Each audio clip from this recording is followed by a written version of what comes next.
The Poverty of Statism. Anarchism vs Marxism. A debate. Nikolai Bukharin. Luigi Fabbri. Rudolf Rocker. Introduced by Albert Meltzer. The Poverty of Statism. Anarchism vs Marxism. A debate. With Nikolai Bukharin, Luigi Fabbri, and Rudolf Rocker. Introduced by Albert Meltzer. Introduction by Albert Meltzer. Nikolai Bukharin was regarded by many as Lenin's favorite, in spite of his many differences with the leader of the Bolsheviks, the Benjamin of the party which seized power in, or more precisely, after, the Russian Revolution. He was the youngest of the leadership, a merry extrovert among the more grim-faced professional revolutionaries, and above all, was popular with the party both in Russia and abroad. After Lenin's death, Bukharin was considered the most likely successor to the leadership. Indeed, looking round the assortment of party hacks and armed scholars, there was no one else to recommend themselves who had the necessary background and the talents to conquer.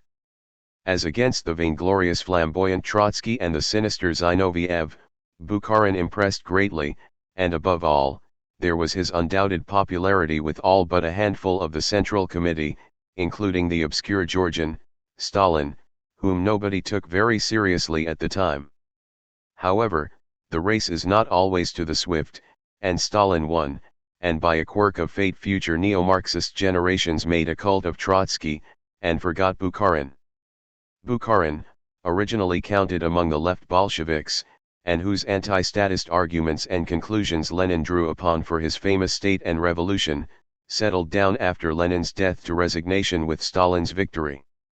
Like Trotsky, he became one of the minor functionaries of the party, but whereas Trotsky departed in glory with an entourage and ample cash, like a departing prince, Bukharin stayed on in Russia to come into inevitable conflict with the Stalinist bureaucracy. Originally one of the enthusiasts for world revolution, he came to accept the Stalin dictum that they had better be content with one country, and moved steadily to the right until one day the world was surprised with the news that Bukharin was in disgrace, accused of plotting with the German General Staff, and numerous other charges of sabotage, murder, and anti-Soviet activity, for which he was shot on March 15, 1938. Was the story true? All the opponents of Stalin, and this goes for anarchists too, were convinced at the time that it was a put-up job by Stalin to disembarrass himself of the old Bolsheviks who might have constituted a danger. But what danger had they ever been? All obeyed meekly, all lived under the shadow of the Kremlin without raising any standard of revolt, all dutifully attacked the anti-Stalin worker revolutionaries, all with the sole exception of Bukharin, who defended himself vigorously, ultimately went to their deaths without shouting a word in their own defense. There was a good Leninist precedent for plotting with the German General Staff. Even Stalin, within a year of Bukharin's execution, was himself doing it in the name of Holy Russia. Since to the old Bolsheviks revolution against the regime was anathema, and the only way of altering it was by foreign intervention, if they could have done a deal, why not? It would not have been the first time. At all events, Bukharin was shot as a spy, a traitor, and a right-wing deviationist, but once he was the hero of Russian Leninism and the genius of the left wing within the Bolsheviks, not to be confused with the ultra-leftists outside the party, but inside the Soviets. It was in this capacity that he was asked to write something to pulverize the anarchists, with Italy particularly in mind. It may not only have been Italian anarchism that the author had in mind. In a passage that Fabbri particularly resents, Bukharin attacks thieves and bandits who pass off as anarchist revolutionaries. Nothing could have been more calculated to ruffle the feathers of a puritanical anarchist of the old school, Fabbri in particular, saint-like, aesthetical, who had suffered poverty, hardship, and imprisonment toward the cause. In rebutting Bukharin, in this reply desired of their mentor by Italian workers, he at this point quivers rage and describes the author as a mad dog. Bukharin wasn't exactly that. Indeed, at this point he was probably using the anarchists as a decoy duck to shoot at quite a different bird, the Stalinists in the party who had contributed heavily to party funds with their bank robberies. Even under Lenin one could not attack the old Georgian burglar for his expropriations, but one could safely blaze away with both barrels at the anarchists. And with all respect to Fabbri, it was true of some, if a few, anarchists in Russia and in other countries. Why quibble? Nor was it necessarily solely because they wanted to raise money for funds, though generally this was the case. They turned to crime because they needed the money. There is nothing more immoral in robbing a bank than in running one, and what worker conscientiously working toward the capitalist system in return for wages can afford to scorn the bank robbers as being dishonest? This is not to glamorous the individual expropriationist, wonderful word, but one feels one individual business is not better than another. One cannot blame Fabbri, the world was much simpler and less sophisticated in those days. That aside, Fabbri's analysis and response to Bukharin is deadly, incisive, and direct. Fabbri is an anarchist writer who should be better known than he is. This is probably the first time that any of his writings have appeared in English, though he lived the greater part of his life in the United States and is one of the ablest exponents of anarchist communism. More of his writings should be available, and I understand that Cienfuegos Press is presently preparing an English translation of his major work Dictatorship and Revolution.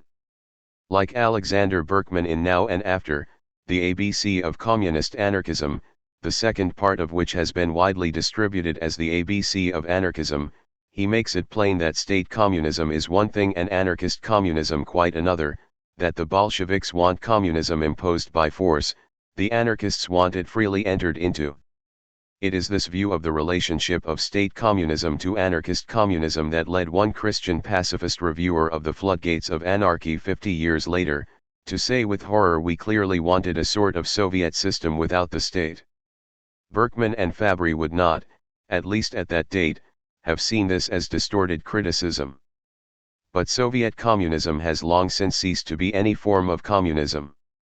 Some would have it that it has become state capitalism, yet it is not that either. There is neither competition nor capitalism, the exploitation is directly by the state, the beneficiary is the faceless bureaucrat. State communism has become the monstrosity anarchists predicted that it would. Bukharin found that out only too well.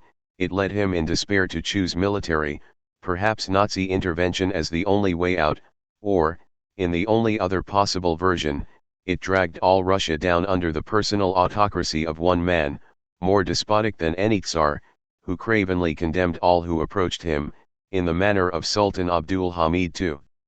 Rocker's views of Soviet communism were harsh from the start. He had no illusions about the type of state communism that would flow from Marxism. Rocker's two essays included in this book are on anarchism itself, and on anarchism and Sovietism. It could be said that on anarchism his writings are pedantic, not to say boring, and one wonders how he made an impact on workers' movements for so many years.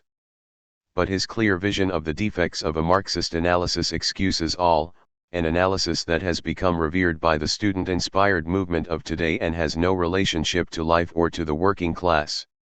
Rocker's essays were not written directly in reply to Bukharin's attack on anarchism, but they further illuminate Fabbri's rebuttal of state communism, and in particular of the insidious phrase that legitimized tyranny, the dictatorship of the proletariat. Despite the claim made by Lenin, and to a lesser extent Bukharin, it could never be maintained that the state was withering away, nor denied that what did wither away, and that rapidly, were the opponents to the state, and that a thoroughgoing dictatorship had been established over the whole people. The qualification that it was a dictatorship but of the proletariat was an ingenious one. Up to this day student Marxists have maintained that it is part of the undialectical thinking of anarchists to treat one dictatorship as equal with any other. The dictatorship of the proletariat cannot be compared with the dictatorship of the bourgeoisie, yet in what does it not compare? A dictatorship consists of politicians and policemen. Unable to deny that the Soviet system was not a dictatorship, it had to be passed off by its apologists as a dictatorship, yes, but a proletarian one. The subterfuge was too clever by half. It proved to be a pit into which every one of its authors, bar two, Lenin and Stalin themselves, fell, victims of the same terror squads they built up against the working class but insisted was against the bourgeoisie and to protect the young state which has now outlived them all. Albert Meltzer. Nikolai Bukharin. Anarchy and Scientific Communism. Economic ruin, the decline of production, are undeniably accompanied by the decline of healthy proletarian psychology, all of which tending to drag the proletariat down to the level of a ragged mob and turning outstanding worker elements, with a record of productive activity, into déclassed individuals makes for a situation that more or less favors anarchist tendencies. On top of that, the Social Democrats have obscured and created confusion about anarchy with their adulteration of Marx. As a result, it is our belief that there is a need to spell out what separates Marxist, or scientific, communism from anarchist teachings. Let's begin with our own final objective and that of the anarchists. According to the way the problem is posed at present, communism and socialism presuppose the conservation of the state, whereas anarchy eliminates the state. Advocates of the state, as against adversaries of the state, that is how the contrast between Marxists and anarchists is usually depicted. One must recognize that such an impression of the contrast is not the work of the anarchists alone.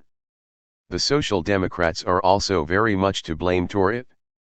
Talk about the state of the future and the people's state has had widespread currency in the realm of ideas and the phraseology of democracy.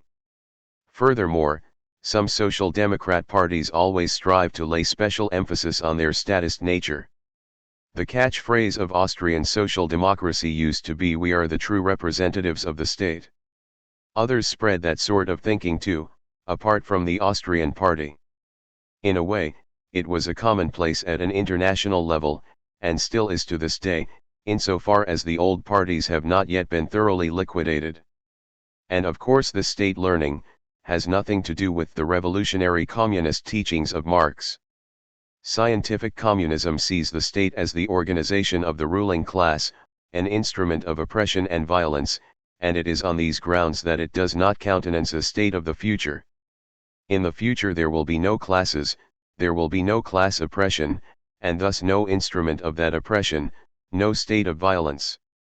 The classless state, a notion that turns the heads of Social Democrats, is a contradiction in terms, a nonsense, an abuse of language, and if this notion is the spiritual nourishment of the social democracy, it is really no fault of the great revolutionaries Marx and Engels. Communist society is, as such, a stateless society. If this is the case, and there is no doubt that it is, then what, in reality, does the distinction between anarchists and Marxist communists consist of? Does the distinction, as such, vanish at least when it comes to examining the problem of the society to come and the ultimate goal? No, the distinction does exist, but it is to be found elsewhere, and can be defined as a distinction between production centralist under large trusts and small, decentralist production. We communists believe not only that the society of the future must free itself of the exploitation of man, but also that it will have to ensure for man the greatest possible independence of the nature that surrounds him, that it will reduce to a minimum the time spent of socially necessary labor, developing the social forces of production to a maximum, and likewise the productivity itself of social labor. Our ideal solution to this is centralist production, methodically organized in large units and, in the final analysis, the organization of the world economy as a whole. Anarchists, on the other hand, prefer a completely different type of relations of production. Their ideal consists of tiny communes which by their very structure are disqualified from managing any large enterprises, but reach agreements with one another and link up through a network of free contracts.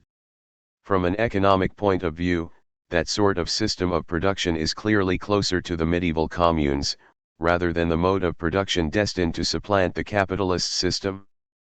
But this system is not merely a retrograde step, it is also utterly utopian. The society of the future will not be conjured out of a void, nor will a heavenly angel bring it about. It will arise out of the old society, out of the relations created by the gigantic apparatus of finance capital. Any new order is possible and useful only insofar as it leads to the further development of the productive forces of the order that is to disappear. Naturally, further development of the productive forces is only conceivable as the continuation of the tendency of the productive process of centralization, as an intensified degree of organization in the administration of things that replaces the bygone government of men. Well, now the anarchist will reply, the essence of the state consists precisely of centralization, and since you keep the centralization of production, you must also keep the state apparatus, the power of violence, in short authoritarian relations. That reply is incorrect, for it presupposes an unscientific but, rather, wholly infantile conception of the state. The state, just like capital, is not an object but a relationship between social classes. It is the class relationship obtaining between he who rules and he who is ruled. This relationship is the very essence of the state. Should this relationship cease, the state would cease to exist. To see in centralization an essential feature of the state is to make the same mistake as is made by those who regard the means of production as capital. The means of production become capital only when they are a monopoly in the hands of one class and serve to exploit another class on the basis of wage labor, that is to say, when these means of production are the expression of the social relationships of class oppression and class economic exploitation. In themselves, the means of production are something to be admired, the instruments of man's struggle against nature. It is understood, then, that not only will they not vanish in the society of the future, but for the first time ever, they will enjoy the place they deserve. Of course, there was a time in the labor movement when the workers were not yet clear on the difference between the machine as a means of production and the machine as capital, that is, as a means of oppression. Nonetheless, at that time the workers tended not to do away with private ownership of the machines, but to destroy the machines themselves, so as to return to primitive manual means of labor.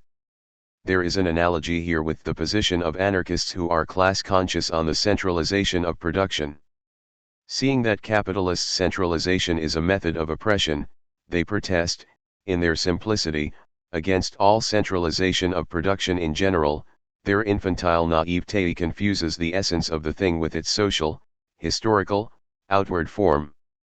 And so the distinction between us communists and the anarchists with regard to bourgeois society lies not in that we are for the state and they are against the state, but rather in that we favor production being centralized in large units, fitted to the maximum development of productive forces, whereas anarchists favor small, decentralized production which cannot raise, but only lower, the level of these productive forces.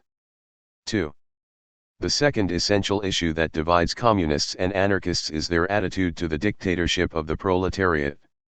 In between capitalism and the society of the future lies a whole period of class struggles, the period during which the last remains of bourgeois society will be rooted out, and the class attacks provoked by the bourgeoisie already fallen, but still resisting fought off. The experience of the October Revolution, 1, has shown that, even after it has been thrown on its back on the ground, the bourgeoisie still uses what resources remain to it, to go on fighting against the workers, and that, ultimately, it relies on international reaction in such a way that the final victory of the workers will be possible only when the proletariat has freed the whole world of the capitalist rabble and completely suffocated the bourgeoisie. For this reason, it is quite natural that the proletariat makes use of an organization for its struggle. The bigger, the stronger, and the more solid this organization is, the more rapidly will the final victory be won. Such a transitional organization is the proletarian state, the power and the rule of the workers, their dictatorship. Like all power, the power of the proletarians is likewise organized violence. Like all states, the proletarian state is likewise an instrument of oppression. Of course, there is no need to be so circumspect about the question of violence. Such circumspection is best left to the good Christian or the Tolstoyan, not the revolutionary.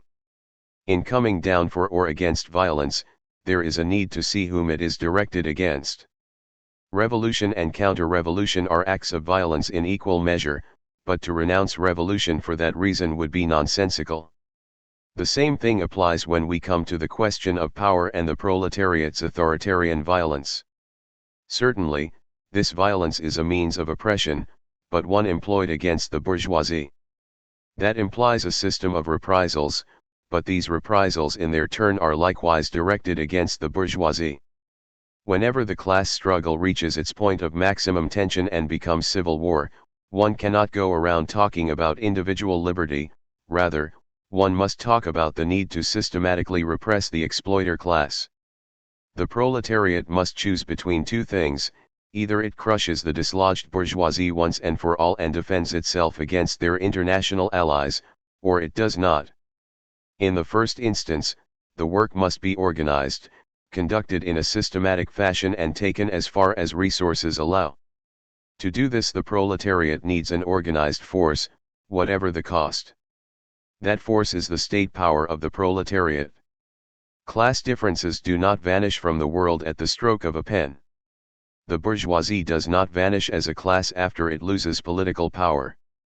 Similarly, the proletariat is always proletariat, even after its victory.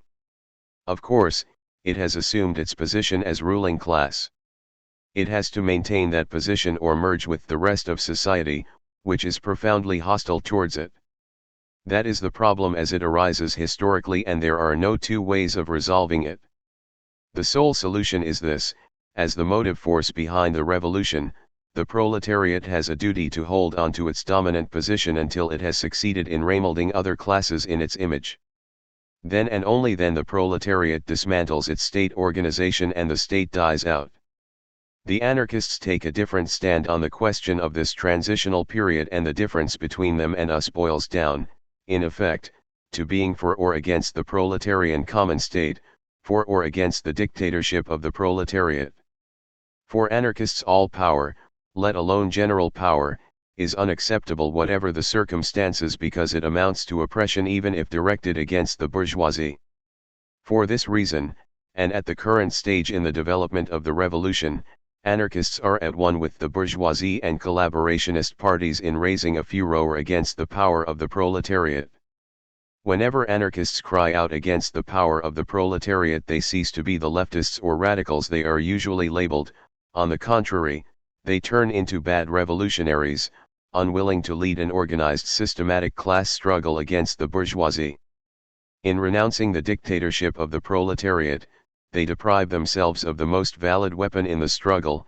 In fighting against that dictatorship, they disorganize the proletariat's forces, snatching their weapons from their grasp and, objectively, give succor to the bourgeoisie and its agents, the social traders. It is easy to detect just what the fundamental notion is that accounts toward the anarchists' stance on the society of the future and their stance on the dictatorship of the proletariat. It boils down to their aversion as a matter of principle, so to speak, to the technique of systematic, organized mass action. It follows from anarchist theory that the consistent anarchist must be averse to Soviet power and fight against it. 2. But, given that such a stance would be clearly absurd toward workers and peasants, the number of anarchists whose principles lead them to such a position is not great. On the contrary, there are anarchists quite satisfied to take a seat in the supreme legislature and executive of the state power of the proletariat, namely in the Central Executive Committee of the Soviet. That this is a contradiction is obvious, a departure from the true anarchist viewpoint. But it is understood that the anarchists cannot have any special affection for the Soviets. At best, they merely exploit them and are ever ready to dismantle them. From this situation arises a further, rather far-reaching practical difference. As far as we are concerned, the chief task is to give the power of the mass proletarian organizations, the workers' councils, the widest possible base by strengthening and organizing them, whereas the anarchists have consciously to obstruct that work. We also differ widely in the courses we take in the province of what shape economic praxis ought to take during the period of the dictatorship of the proletariat. The fundamental condition for economic victory over capitalism consists of ensuring that the expropriation of the expropriators does not degenerate into an atomization, even should it be into equal shares. Any new share out produces small property holders, but big capitalist property grows out of small property, and in this way a share out of the possessions of the rich leads of necessity to a rebirth of that same class of the rich. It is up to the working class not to carry out a share out that would favor the petite bourgeoisie and the ragged mob, but to see that the means of production to be expropriated are used socially and collectively in a systematic, organized fashion. And that, in turn, is only possible where expropriation is effected in an organized way, under the control of the proletarian institutions. Otherwise expropriation takes on a frankly disorganizing complexion and easily degenerates into mere appropriation by private individuals, of what ought to be the property of society as a whole. Russian society and particularly industry and agricultural industry is passing through a period of crisis and total ruin. These tremendous difficulties result not only in the obvious destruction of productive forces, but also in the massive disorganization of the whole economic setup. As a result, the workers ought, more than ever today, to take care to take an exact inventory of and to supervise all the means of production, dwellings, consumer products requisitioned and so on. Such supervision is possible only where expropriation is the work not of private individuals or groups but of the organs of proletarian power. 3. We have purposely avoided arguing against anarchists as if they were delinquents, criminals, bandits, and so on. The important thing, for workers, is to understand what is pernicious in their teachings and the origin of noxious praxis. We cannot have a superficial squabble at the focal point of our argument. Everything that has already been said explains, in itself, why it should be that it is precisely the anarchist groups that rapidly spawn bands of expropriators who expropriate for the sake of their own pockets, and why the anarchists attract delinquents. There are always and everywhere disruptive elements that exploit the revolution for their own private gain. But where expropriation is carried out under the control of mass organs, it is much more difficult for the private profit situation to arise. On the other hand, when one shuns participation in organized mass actions on principle and substitutes for them the actions of free groups that make their own decisions, autonomously and independently, one creates the best possible atmosphere for expropriations that are, theoretically and in practical terms, no different from the activities of a common street thief. Individual expropriations and confiscations and so on are not only dangerous on account of the fact that they act as a brake on the creation of an apparatus of production, distribution, and control, but also because such actions completely demoralize the men who carry them out and deprive them of class consciousness, make them unused to collaboration with their comrades, and abandon these in favor of a single group of even a single free individual. There are two sides of the workers' revolution, the destructive side and the creative or reconstructive side. The destructive side shows above all in the destruction of the bourgeois state.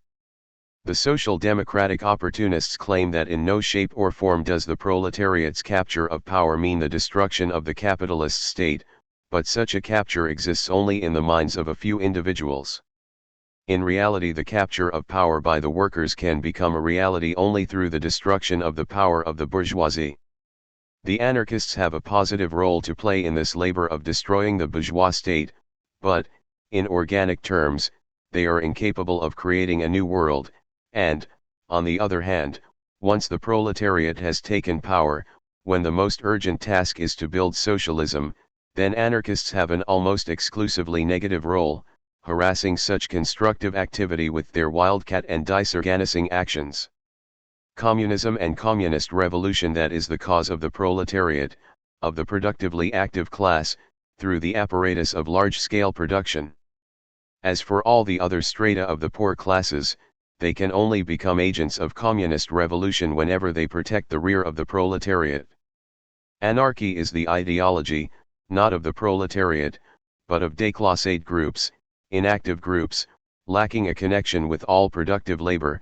It is the ideology of a horde of beggars, lumpenproletariat, a category of people drawing its recruits from among proletarians, ruined bourgeois, decadent intellectuals, peasants cast out by their families and impoverished, an amalgam of people incapable of creating anything new, anything of value, only seizing what they have got their hands on through their confiscations.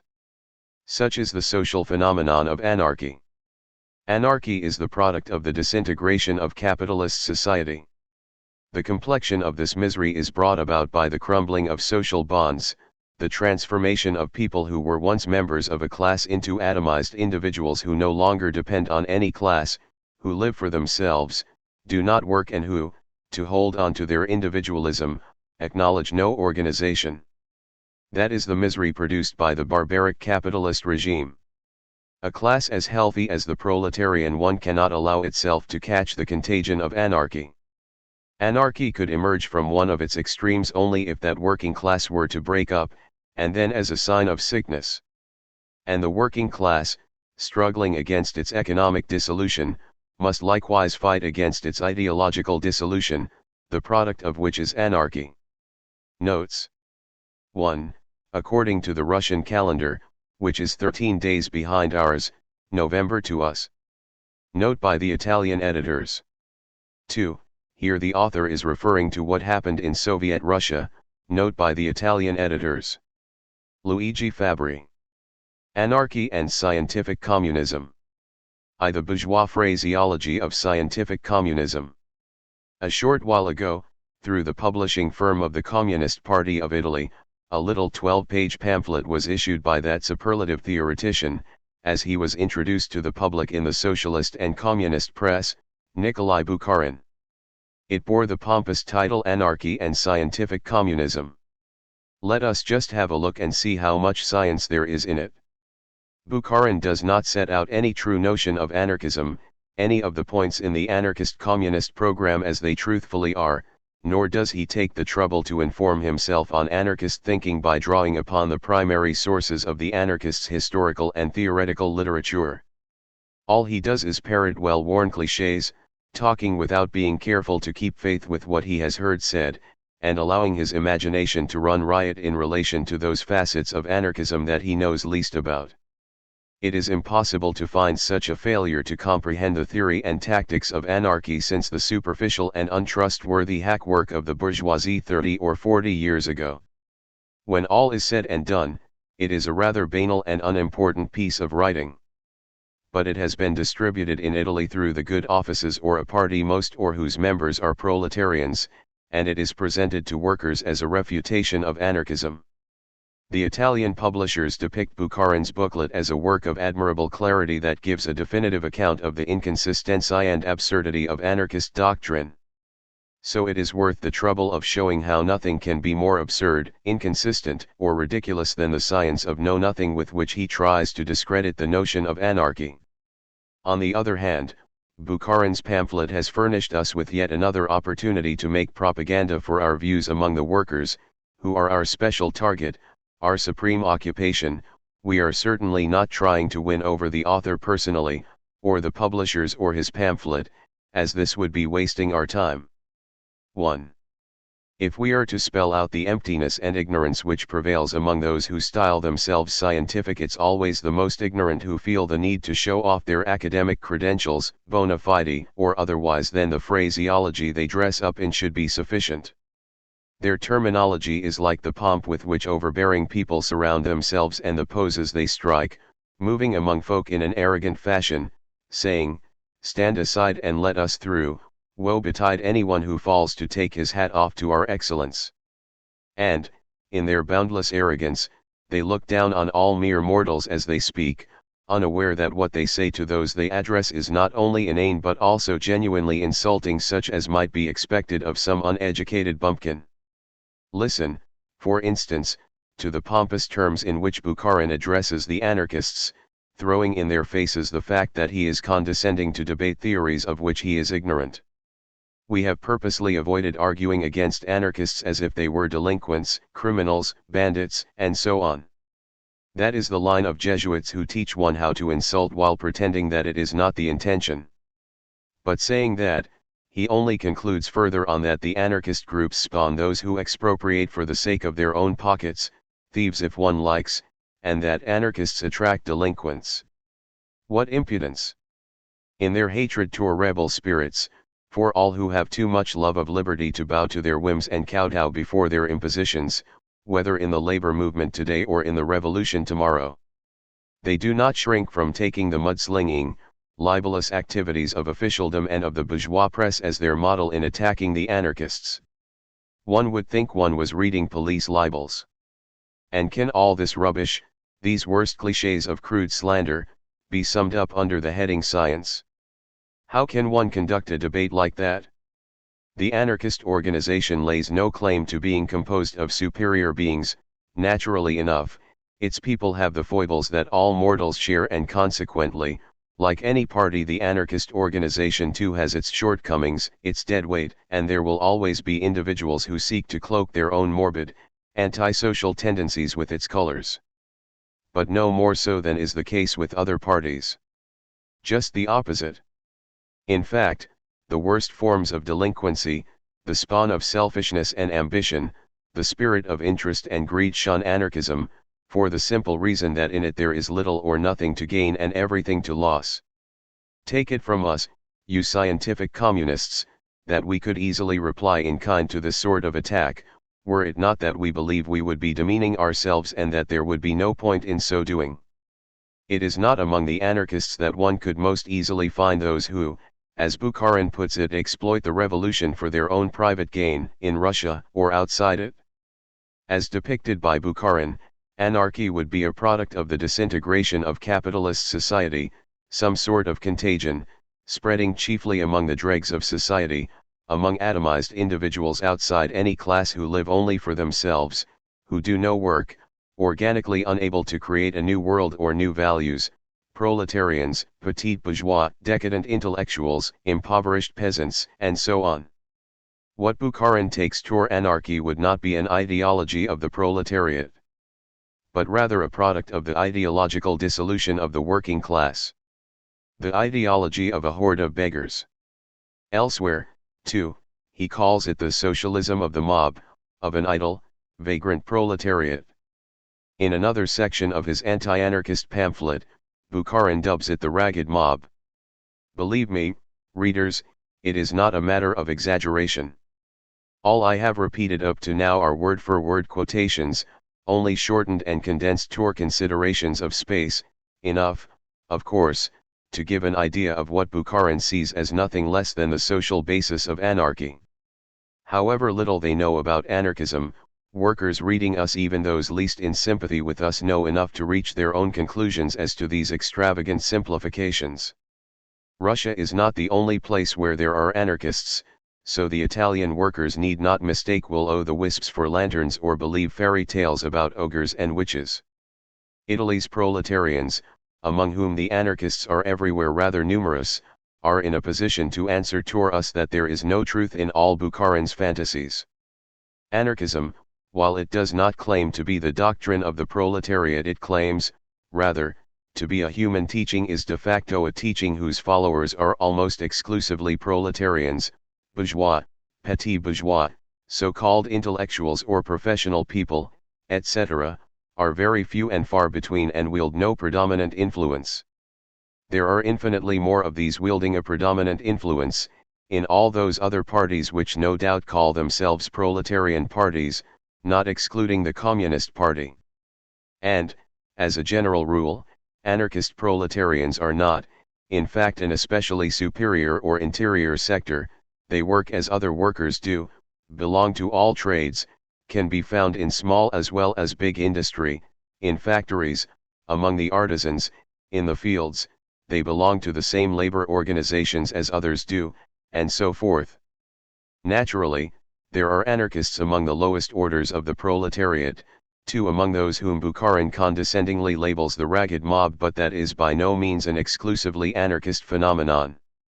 If that were the case, if in fact all beggars, all those in rags, all the horde that suffers most under capitalist oppression, were to come into our ranks, we would not be displeased in the slightest, we should welcome them with open arms, with no unjust disdain or misplaced prejudice. But to give the lie to Bukharin's fantastic catalogue, it is a fact that anarchy does have its followers among these orders, in the same proportions as among the others, as do all the other parties, the Communist Party included. And what does that leave of Bukharin's phony scientific terminology in his attack on anarchism? Nothing, except the so to speak unconscious revealing of a frame of mind that ought to put the proletariat on its guard, and alert it seriously to the risks it will be running should it have the misfortune to entrust its future to these doctrinaire champions of a dictatorial communism. Just who is it that speaks so scornfully of the ragged mob, the horde of beggars, drags, and so on? None other than those petits bourgeois, whether old or new, coming from both the bourgeoisie and the proletariat, who rule the roost these days in organizations, parties, and the labor press, leaders of all sorts who represent the ruling class of the future, yet another minority group who, under some guise or other, will exploit and oppress the broad masses, and who surround themselves with the more fortunate orders of the citizen proletariat, the ones in large industry, to the exclusion and detriment of all others. Bukharin imprudently admits as much in his little pamphlet when he makes the revolution and communism a sort of monopoly wielded exclusively by that sector of the proletariat welded together by the apparatus of large-scale production. All the other strata of the poor classes, he goes on to say, can only become agents of revolution whenever they protect the rear of the proletariat. Now, these poor classes outside big industry, are they not proletariat? They are. Then Bakunin's prophecy that the tiny minority of industrial workers can become an exploiter and ruler over the broad masses of the poor would be proven right. Even if this is not spelled out explicitly, it can be sensed from the language that these future rulers in Russia today, they are already in a position of control use as regards the hapless poor classes, to whom they award the passive mission of placing themselves at the rear of the minority who want to get into power. I repeat, this scornful, supercilious language reveals a frame of mind typical of bosses, rulers, in dealings with their serfs and subjects. It is the same language that among us is used by careerists from the bourgeoisie and, above all, the petite bourgeoisie against the proletariat as a whole. Terms like beggar, ragamuffin, drags, no creative ability, don't work, and so on. Let Italian workers read Bukharin's booklet. To prove the worth of our arguments, we have no need to weave a conspiracy of silence about what our opponents write and say, nor do we need to downgrade or misrepresent their thinking. On the contrary, we have every interest in proletarians being able to compare and contrast our thinking with opposing ideas. But if they do read Bukharin's few pages of writing, we can't say what the reaction will be when they find the outrageous bourgeois terminology currently used to lash all workers and revolutionaries in Italy, including the communists, no less, directed against anarchists. With all this, it is none other than Bukharin who has the nerve to say that the anarchists are at one with the bourgeoisie and collaborationist parties against the power of the proletariat.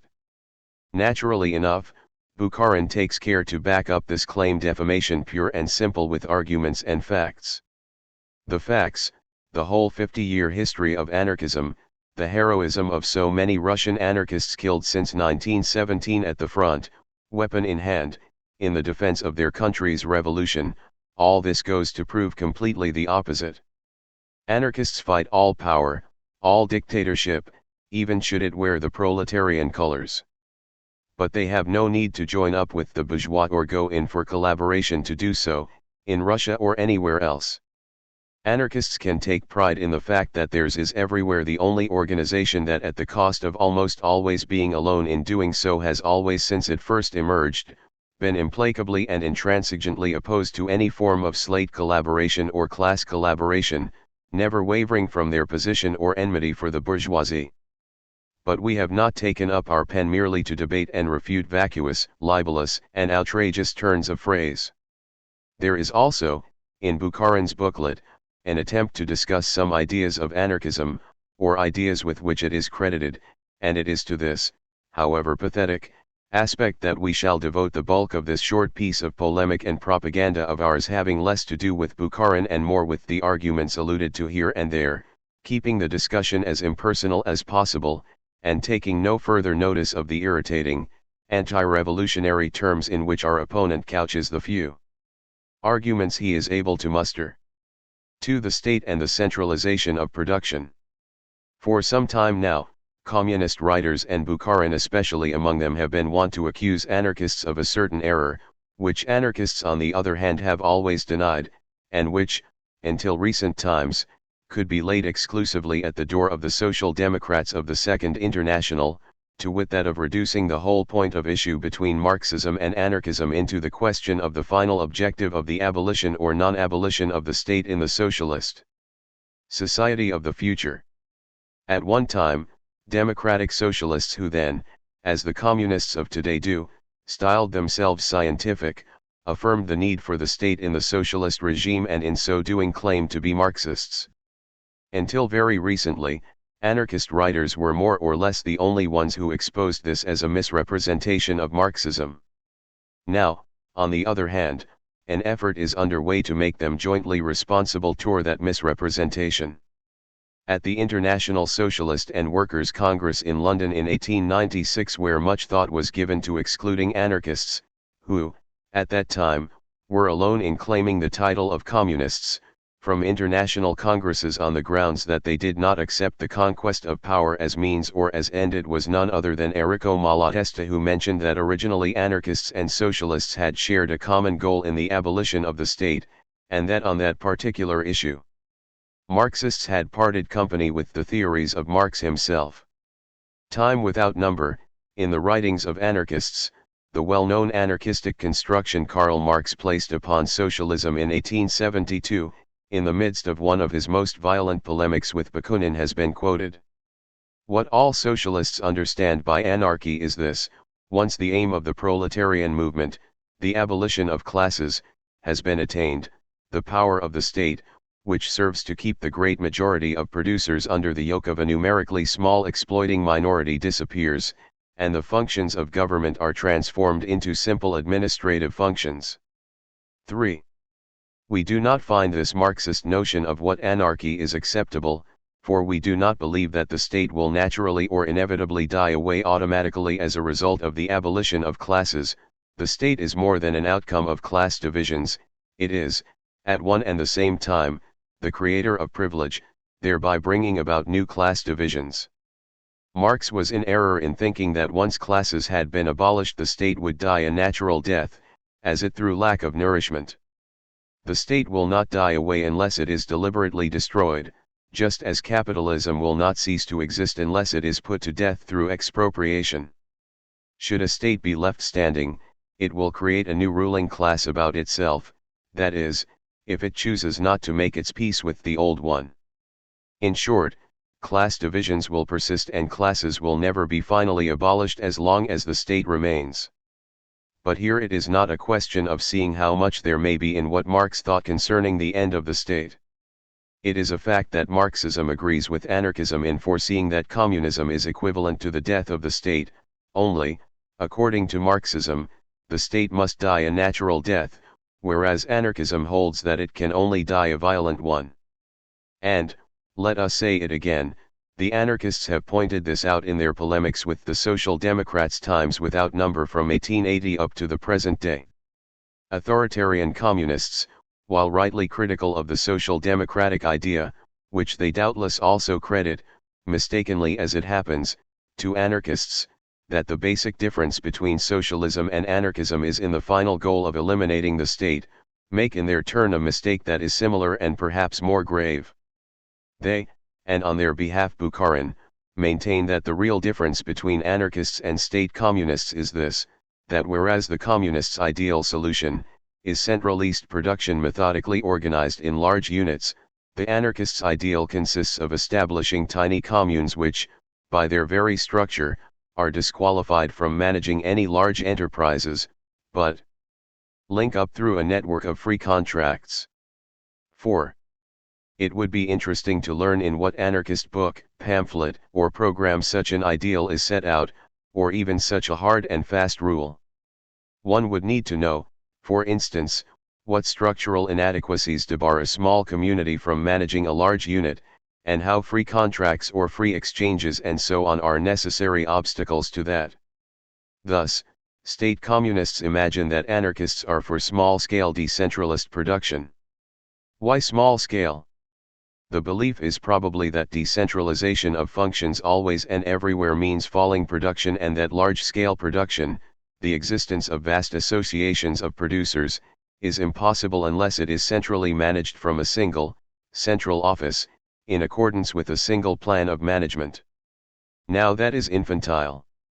Marxist communists, especially Russian ones, are beguiled by the distant mirage of big industry in the West or in America and mistake for a system of production what is only a typically capitalist means of speculation, a means of exercising oppression all the more securely, and they do not appreciate that that sort of centralization, far from fulfilling the real needs of production, is, on the contrary, precisely what restricts it, obstructs it, and applies a brake to it in the interest of capital.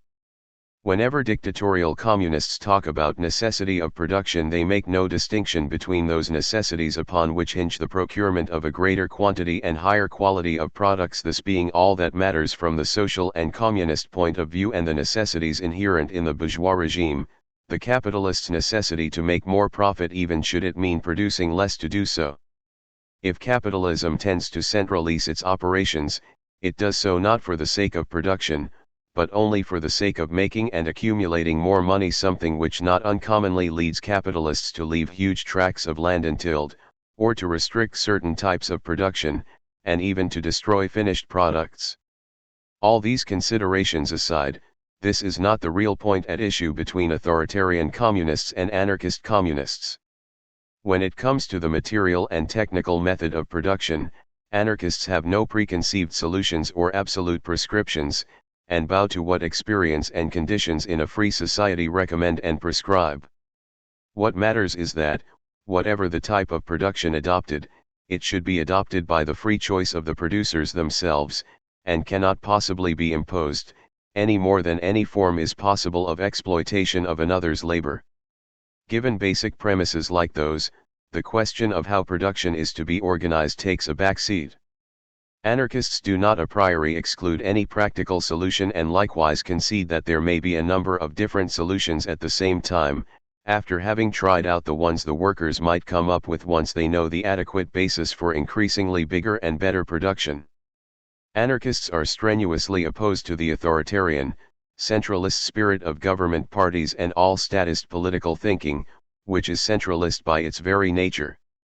So they picture future social life on the basis of federalism, from the individual to the municipality, to the commune, to the region, to the nation, to the international, on the basis of solidarity and free agreement.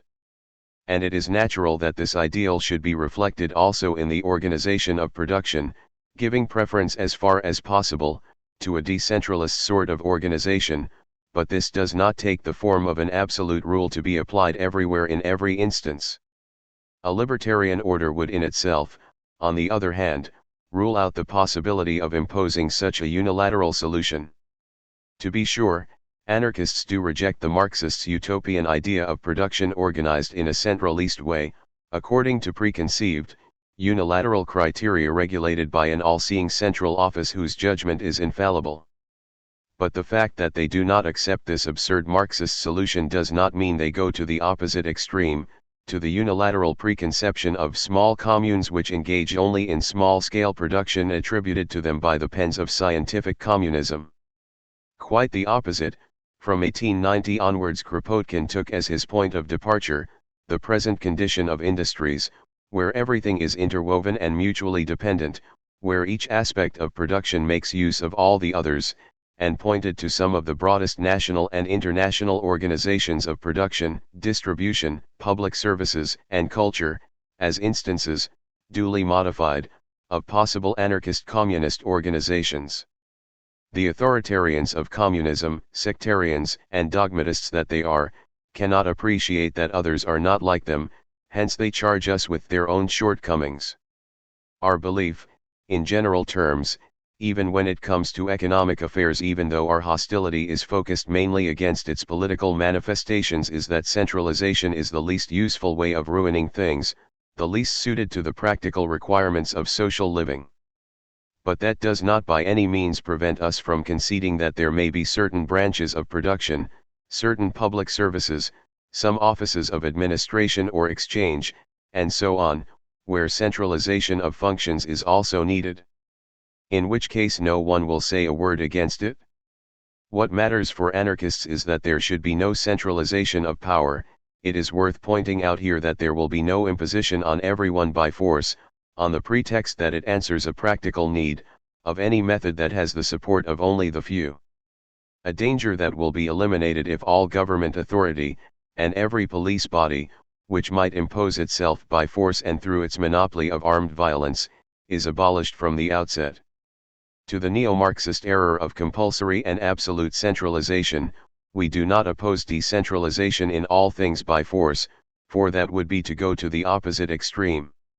We prefer decentralist management, but ultimately, in practical and technical problems, we defer to free experience, in the light of which, according to the case and circumstances involved, a decision will be taken in the common interest for the expansion of production in such a way that neither under one system nor under the other can there ever arise the domination or exploitation of man by man. There is no need to confuse the political centralization of state power in the hands of the few with the centralization of production. So much so that today production is not centralized in the government but is, rather, independent of it and is decentralized among the various property owners, industrialists, firms, limited companies, international companies, and so forth. According to anarchists, the essence of the state is not, as the authoritarian communists imagine, the mechanical centralization of production, which is a different issue, that we spoke of earlier, but, rather, centralization of power, or to put it another way, the coercive authority of which the state enjoys the monopoly, in that organization of violence known as government, in the hierarchical despotism, juridical, police, and military despotism that imposes its laws on everyone, defends the privileges of the propertied class and creates others of its own. But it goes without saying that should economic centralization of production be added to centralization in the more or less dictatorial government of all military and police powers, that is to say, were the state to be simultaneously gendarme and boss, and were the workplace likewise a barrack, then state oppression would become unbearable and anarchists would find their reasons for hostility towards it multiplied. Lamentably, this is the obvious end of the road on which authoritarian communists have set out. Even they would not deny that.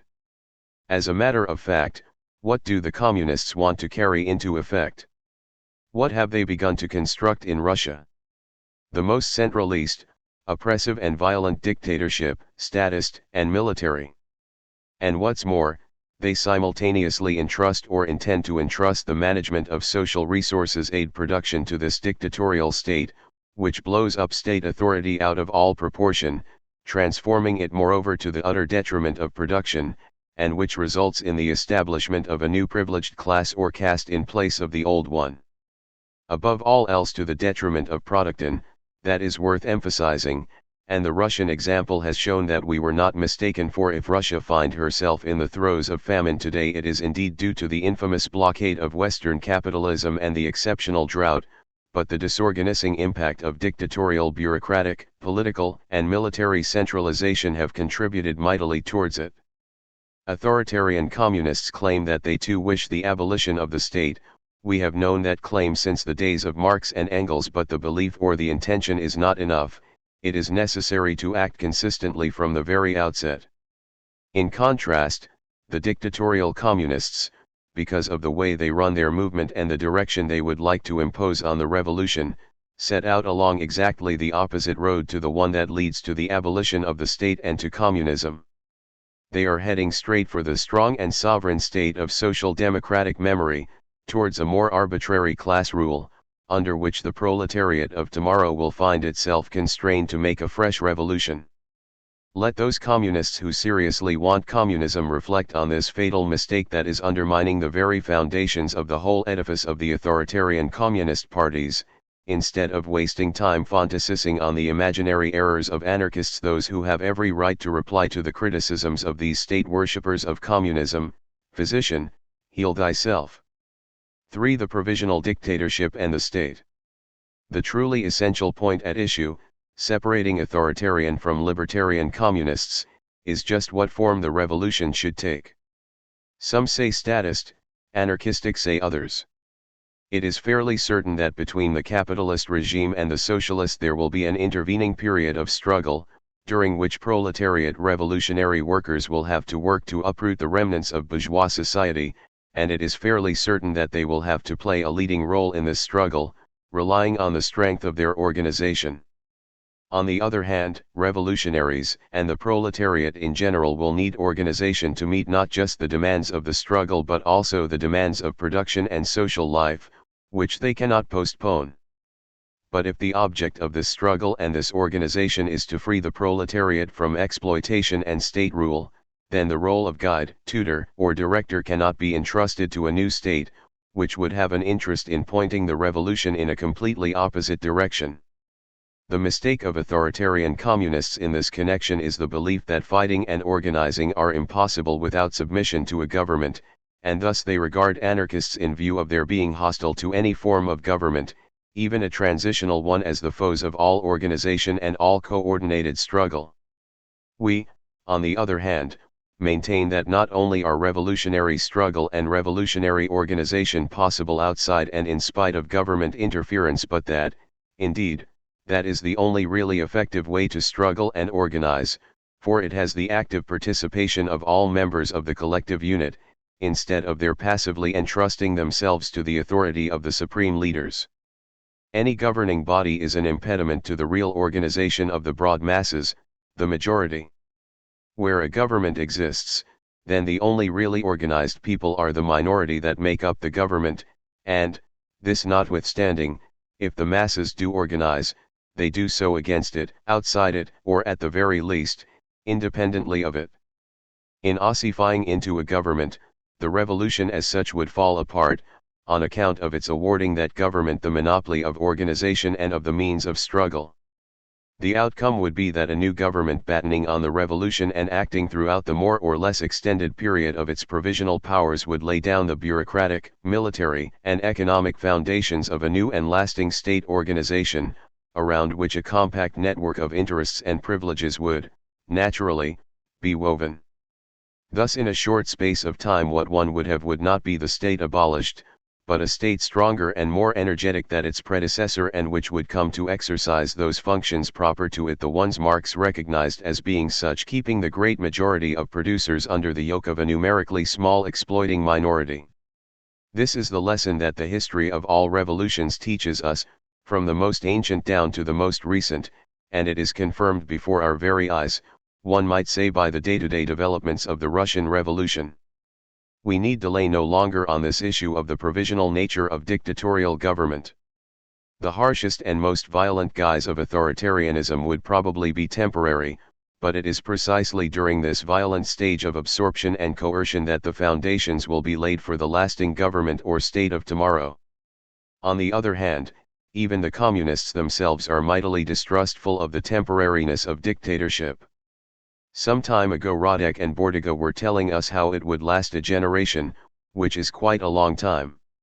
Now Bukharin, in his pamphlet, warns us that the dictatorship will have to last until such time as the workers have attained complete victory, and such a victory will be possible only when the proletariat has freed the whole world of the capitalist rabble and completely suffocated the bourgeoisie. 5. If this were true, it would mean robbing the Russian people first, and every other people after them, of all hope of liberation, and put off the day of liberation to the Greek kalends, for it is well understood that however extensive and radical a revolution may be, before it manages to be victorious completely and worldwide, not one but many generations must elapse. Fortunately, such anti-revolutionary pessimism is quite erroneous. It is, what is more, an error in the pure reformist tradition, by which an attempt was made in Italy in 1919-20 to impede any revolutionary enterprise doomed to failure unless the revolution were carried out in every other country as well. In reality, revolution is also possible in relatively restricted areas.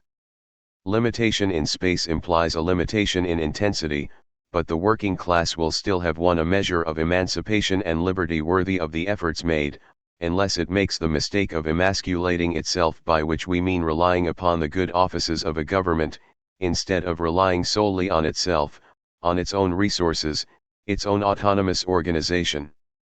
Government, and even more so dictatorship, is harmful to the revolution not on account of its violence, but because that violence is authoritarian, oppressive, aggressive, and militarist, and not liberating, and not used only to counter opposing violence.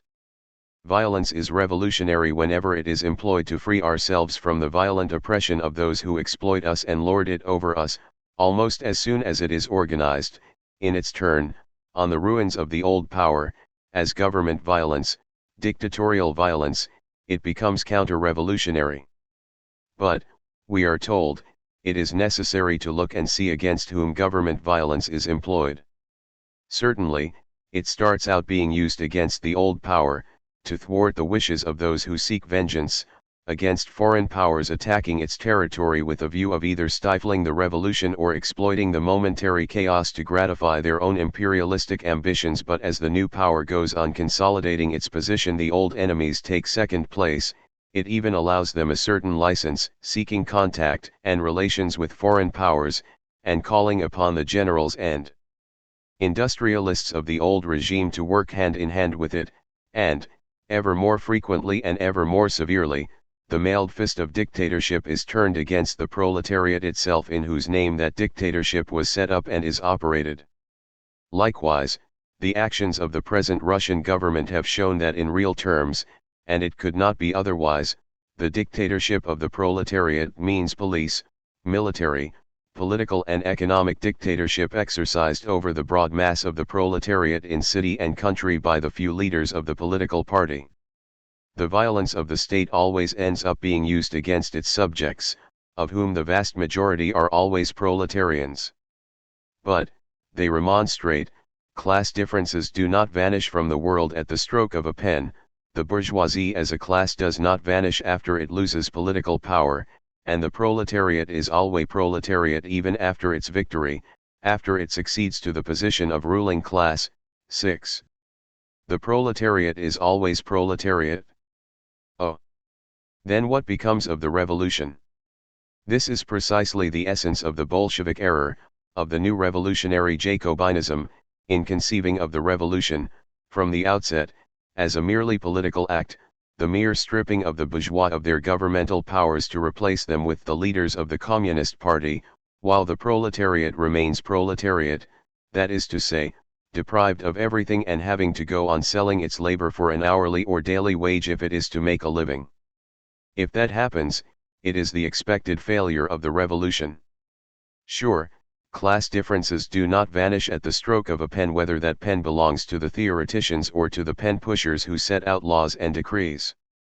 Only action, that is to say direct, not through government, expropriation by the proletarians, directed against the privileged class, can wipe out class differences, and that is an immediate possibility, from the very outset, once the old power has been toppled, and it is a possibility for as long as no new power is set up.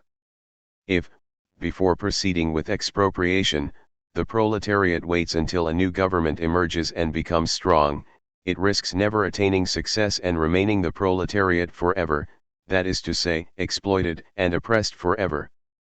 And the longer it waits before getting on with expropriation, the harder that expropriation will be, and if it then relies on a government to be the expropriator of the bourgeoisie, it will end up betrayed and beaten. The new government will be able to expropriate the old ruling class in whole or in part, but only so as to establish a new ruling class that will hold the greater part of the proletariat in subjection. That will come to pass to those who make up the government, and the bureaucratic, military and police minority that upholds it end up becoming the real owners of wealth when the property of everyone is made over exclusively to the state. In the first place, the failure of the revolution will be self-evident. In the second, in spite of the illusions that many people create, the conditions of the proletariat will always be those of a subject class. Capitalism would not cease to be, merely by changing from private to state capitalism. In such a case the state would have achieved not expropriation but appropriation. A multitude of bosses would give way to a single boss, the government, which would be a more powerful boss because in addition to having unlimited wealth it would have on its side the armed force with which to bend the proletariat to its will. And the proletariat, in the factories and fields, would still be wage slaves, that is, exploited and oppressed. And, conversely, the state, which is no abstraction, but rather an organism created by men, would be the organized ensemble of all the rulers and bosses of tomorrow who would have no problem in finding some sanction for their rule in a new legality based more or less on elections or a parliament. But, they insist, expropriation has to be carried out according to a given method, organized for the benefit of all. There is a need to know all about the available means of production, houses and land, and so on. Expropriation cannot be carried through by individuals or private groups that would turn it to their own selfish advantage, becoming new privileged property owners. And so there is a need for a proletarian power to cope with it. That would all be fine, except for the sting in the tail. These people are really odd, wanting, in theory, to achieve the abolition of the state while in practice they cannot conceive of the most elementary social function without statist overtones. Even anarchists do not think of expropriation in terms of some sort of help-yourself operation, left to personal judgment, in the absence of any order. 7. Even were it possible to predict as inevitable that expropriations, once disorder sets in, would take on an individualistic complexion, say, in the furthest flung places or certain areas of the countryside, anarchist communists have no intention of adopting that sort of an approach as their own. In such cases, all revolutionaries would have an interest in averting too many clashes with certain strata of the population who could later be won over more easily by propaganda and the living proof of the superiority of libertarian communist organization. What matters, above all else, is that the day after the revolution no one should have the power or the economic wherewithal to exploit the labor of another. But we anarchists are of the opinion that we must begin now to prepare the masses in spiritual terms through propaganda, and in material terms by means of anarchist proletarian organization to get on with discharging all functions of the struggle and with social, collective living, during and after the revolution, and one of the first among those functions will be expropriation. In order to steer expropriation away from the initiatives of individuals or private groups, there is in fact no need for a gendarmerie, and there is in fact no need to jump out of the frying pan into the fire of state control. There is zero need for government. Already, from locality to locality everywhere, and closely interlinked, the proletariat has a number of its own, free institutions, independent of the state, alliances and unions, labor rooms and cooperatives, federations, confederations, and so forth. During the revolution other collective bodes more attuned to the needs of the moment will be set up, still others of bourgeois origin, but radically altered, can be put to use, but we need not concern ourselves with them for the present except to say they are things like consortiums, independent bodies, and so on. Russia herself in the earlier moments of her revolution, whenever the people still had freedom of initiative, has furnished us with the example of the creation of these new socialist and libertarian institutions in the form of her Soviets and factory committees. Anarchists have always regarded all such forms of free organization of the proletariat and of the revolution as acceptable, despite those who nonsensically describe anarchists as being opposed to mass organizations and accuse them of steering clear of participation in organized mass activity on principle. The truth of the matter is quite different. Anarchists see no incompatibility between the broad collective action of the great masses and the more restricted activity of their free groups. Far from it, they even strive to link the latter with the former so as to give it as far as possible the proper revolutionary sense of direction. And if anarchists do often discuss and criticize those proletarian organizations led by their opponents, they are not thereby fighting against organization as such, but only against its taking a reformist, legalistic, authoritarian and collaborationist direction, this being something, by the way, which the authoritarian communists likewise engage in everywhere where they themselves are not the leaders of the proletarian organization.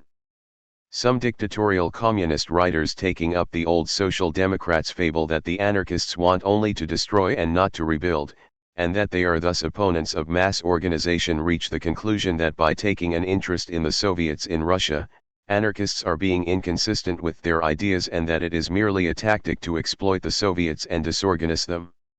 If this is not slander pure and simple, it is beyond doubt proof of the inability of these mad dogs of authoritarianism to understand anything apart from omnipotence for the state. According to the authoritarians of communism, the Soviet regime consists not of free, self-governing Soviets directly managing production and public services and so on, but only of the government, the self-styled Soviet government, that has in reality overridden the Soviets, has abolished their every freedom to act and all spontaneity in their creation, and has reduced them to passive, mechanical underlings, obedient to the dictatorial central government. A government that whenever any Soviet shows signs of independence, dissolves it without further ado and sets about conjuring up another artificial one that is more to its taste. All this goes under the name of giving the proletarian organizations a broader power base, and, as a result, the Russian anarchists no less, who quite logically and correctly have always opposed this real strangulation of the original Soviet movement that arose freely out of the revolution, that is, they defend the Soviets against dictators just as they have defended them against bourgeois aggression. The Russian anarchists turn, thanks to the miracle of Marxist dialectic, into enemies of the Soviets. Given their mentality, Marxists cannot understand that their so-called Soviet power is the obliteration of the proletarian, People's Soviets, and that, this being the case, opponents of so-called Soviet power can be provided, of course that this opposition comes from within the revolutionary, proletarian camp, the best friends of the proletarian Soviets. So anarchists do not in fact have this preconceived, principled aversion to the methodical, organized form of mass action usually attributed to them in cliched argument on account of our opponent's sectarian approach, but rather oppose only the particularly authoritarian and despotic approach of the state communists, countering with the libertarian approach, which is more apt to interest and mobilize the broad masses in that it leaves them scope for initiative and action and interests them in a struggle that is from the very outset a coordinated one, presenting them with expropriation as their chief and immediate objective. It may be that this libertarian sense of direction will, likewise, not culminate in the abolition of the state, not because that is impossible but because there is not a sufficient number who want it, what with the still too numerous herd of humanity who feel in need of the shepherd and his stick. But in such a case it would be rendering the revolution a great service to succeed in holding on to as much freedom as possible, helping to determine that the eventual government is as weak, as decentralist, as undespotic as possible under the circumstances, that is to say, wringing the utmost utility from the revolution for the sake of the proletariat as well as the maximum well-being and freedom. One moves towards the abolition of capitalism by expropriating the capitalists for the benefit of all, not by creating an even worse capitalism in state capitalism. Progress towards the abolition of the state is made by fighting it as long as it survives, undermining it more and more, stripping it so far as is possible of authority and prestige, weakening it and removing from it as many social functions as the working people have equipped themselves to perform on their own through their revolutionary or class organization, and not, as authoritarian communists claim, by building on the ruins of the bourgeois state another even stronger state with more functions and added power. By taking this last course, it is the authoritarian communists, no less, who place obstacles before organization and mass activity and set out along the road diametrically opposed to that which would lead to communism and abolition of the state. It is they who are the ridiculous ones, as ridiculous as anyone who, wishing to travel east, sets out in the direction of the setting sun.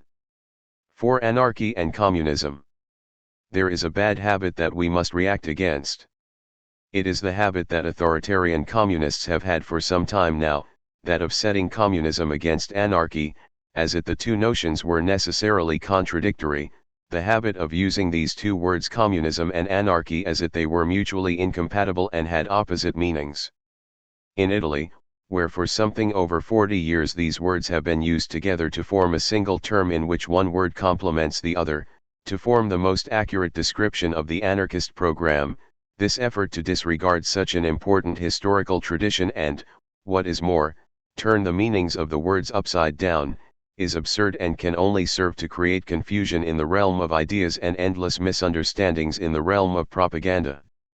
There is no harm in recalling that it was, oddly enough, at a congress of the Italian sections of the First Workers' International, meeting clandestinely near Florence in 1876, that, on a motion put forward by Enrico Malatesta, it was affirmed that communism was the economic arrangement that could best make a society without government a possibility, and that anarchy, that is, the absence of all government, being the free and voluntary organization of social relationships, was the best way to implement communism.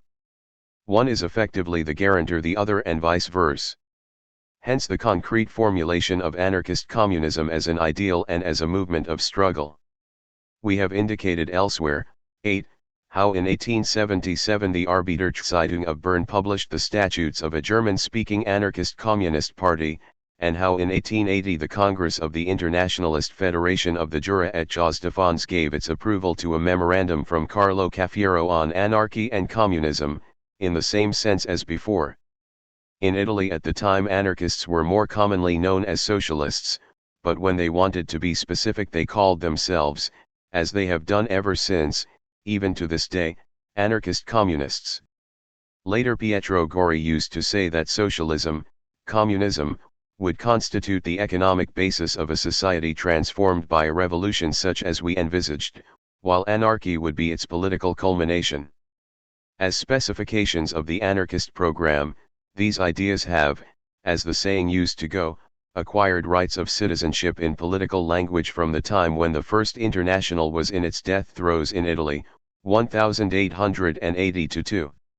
As a definition or formulation of anarchism, the term anarchist communism was incorporated into their political vocabulary even by other socialist writers who, when it came to their own program for the organization of society from the economic point of view, did not talk about communism, but rather about collectivism, and in effect, styled themselves collectivists. That was the position up to 1918, that is to say until the Russian Bolsheviks, to set themselves apart from the patriotic or reformist Social Democrats, made up their minds to change their name, resurrecting that of communist, which fitted the historical tradition of Marx and Engels' famous manifesto of 1847, and which up to 1880 was employed by German socialists in a purely authoritarian, social democratic sense. Little by little, nearly all the socialists owning allegiance to Moscow's Third International have ended up styling themselves communists, disregarding the perversion of the word's meaning, the different usage of the word over the span of 40 years in popular and proletarian parlance, and the changes in the stances of the parties after 1880, thereby creating a real anachronism. But that's the authoritarian communists and not us. There would not even have been any need for us to debate the matter had they taken the bother, when they changed what they called themselves, to set out clearly what change in ideas was reflected in this change in name. Sure, the socialists now become communists have modified their platform as compared with the one laid down for Italy at the Genoa Congress of the Workers' Party in 1892, and through the Socialist International at its London Congress in 1896. But the change in program revolves wholly and exclusively about methods of struggle, espousal of violence, dismissal of parliamentarianism, dictatorship instead of democracy, and so on, and it does not refer to the ideal of social reconstruction, the only thing to which the terms communism and collectivism can refer. When it comes to their program for social reconstruction, to the economic order of the future society, the socialists-communists have changed not at all, they just have not bothered. As a matter of fact, the term communism covers their old authoritarian, collectivist program which still lingers on, having in the background, the far distant background, a vision of the disappearance of the state that is put before the masses on solemn occasions to distract their attention from a new domination, one that the communist dictators would like to yoke them to in the not so distant future. All this is a source of misapprehension and confusion among the workers, who are told one thing in words that leads them to believe quite another. From ancient times, the term communism has meant, not a method of struggle, much less a special method of reasoning, but a system for the complete radical reorganization of society on the basis of common ownership of wealth, common enjoyment of the fruits of the common labor by the members of human society, without any of them being able to appropriate social capital to themselves for their exclusive advantage to the exclusion or detriment of others. It is an ideal of the economic reorganization of society, common to a number of schools of socialism, anarchy included, and the Marxists were by no means the first to formulate that ideal. Marx and Engels did write a program for the German Communist Party in 1847, it is true, setting out its theoretical and tactical guidelines, but the Communist Party already existed before that. They drew their notion of communism from others and were by no means its creators. In that superb hothouse of ideas, the First International, the concept of communism was increasingly clarified, and it took on its special importance in confrontation with collectivism, which around 1880 was, by common agreement, incorporated into the political and social vocabulary of anarchists and socialists alike, ranging from Karl Marx to Carlo Cafiero and Benoît Malin to Naki Vianney.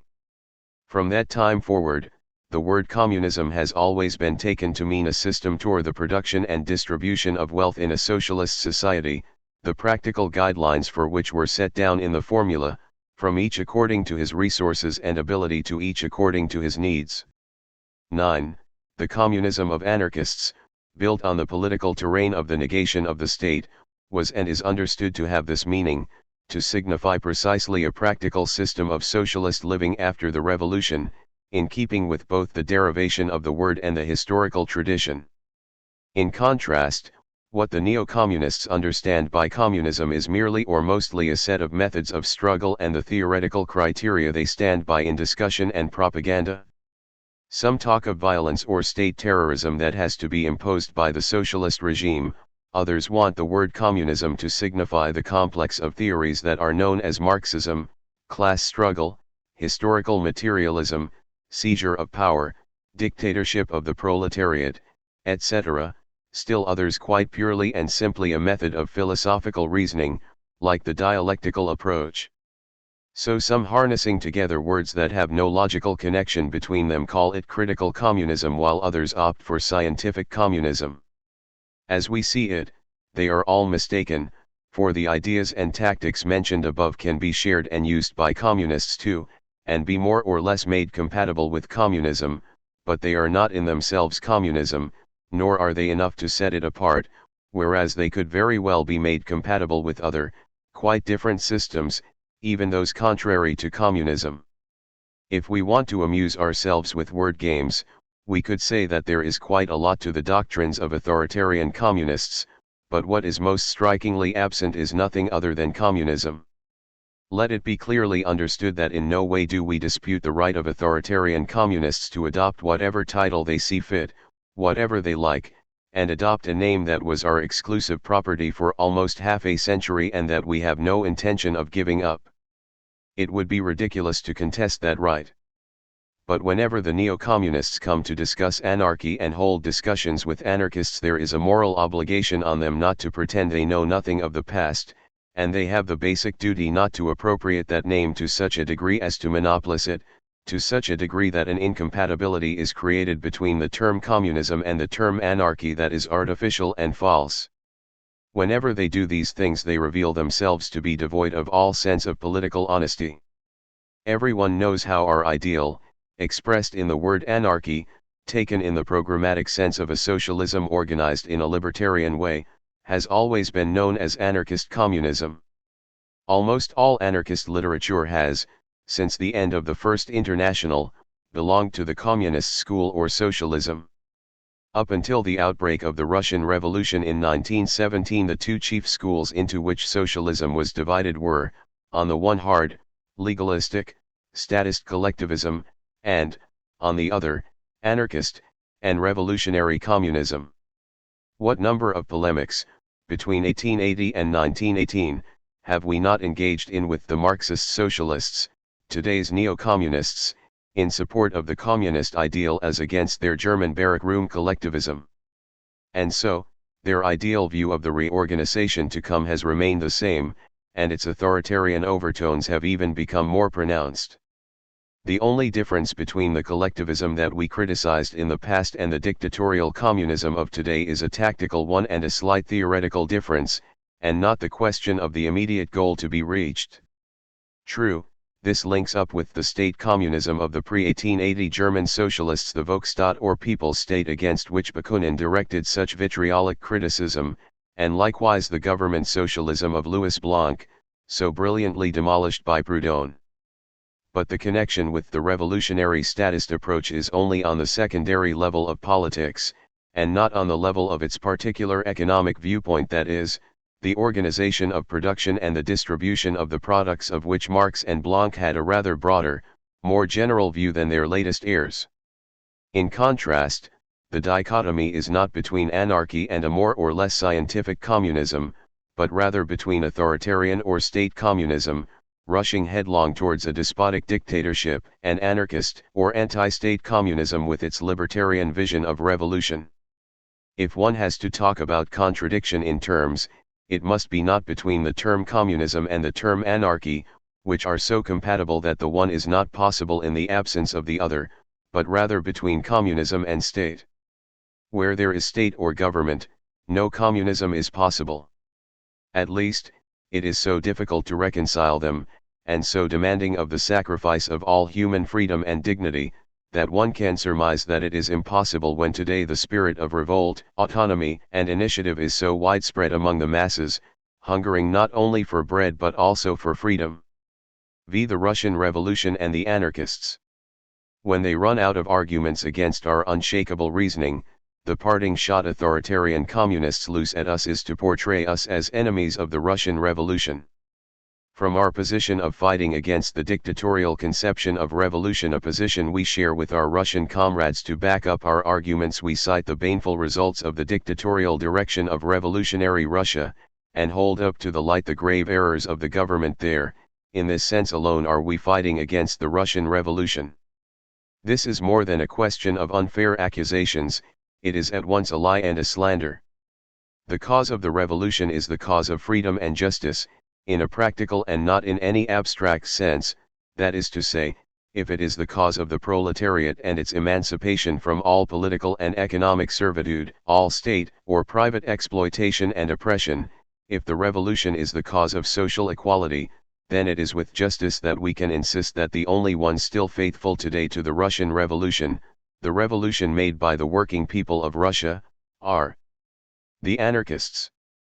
We appreciate that, for some considerable period, in time of revolution, all that anyone and especially revolutionaries has a right to expect is thorns and very few roses. Let us have no illusions about that. But revolution ceases to be revolution when it is not and does not signify an improvement, however slight, for the broad masses, and fails to assure to the proletarians a greater well-being, or at least, if they cannot clearly see that, once certain temporary difficulties can be surmounted, well-being will come about. It ceases to be revolution if, in practical terms, it does not mean an increase in freedom to think and act in whatever ways do not restrict the freedom of others for all those who were oppressed under the old regime. Such are the views and feelings that act as our guides in our propaganda and polemics.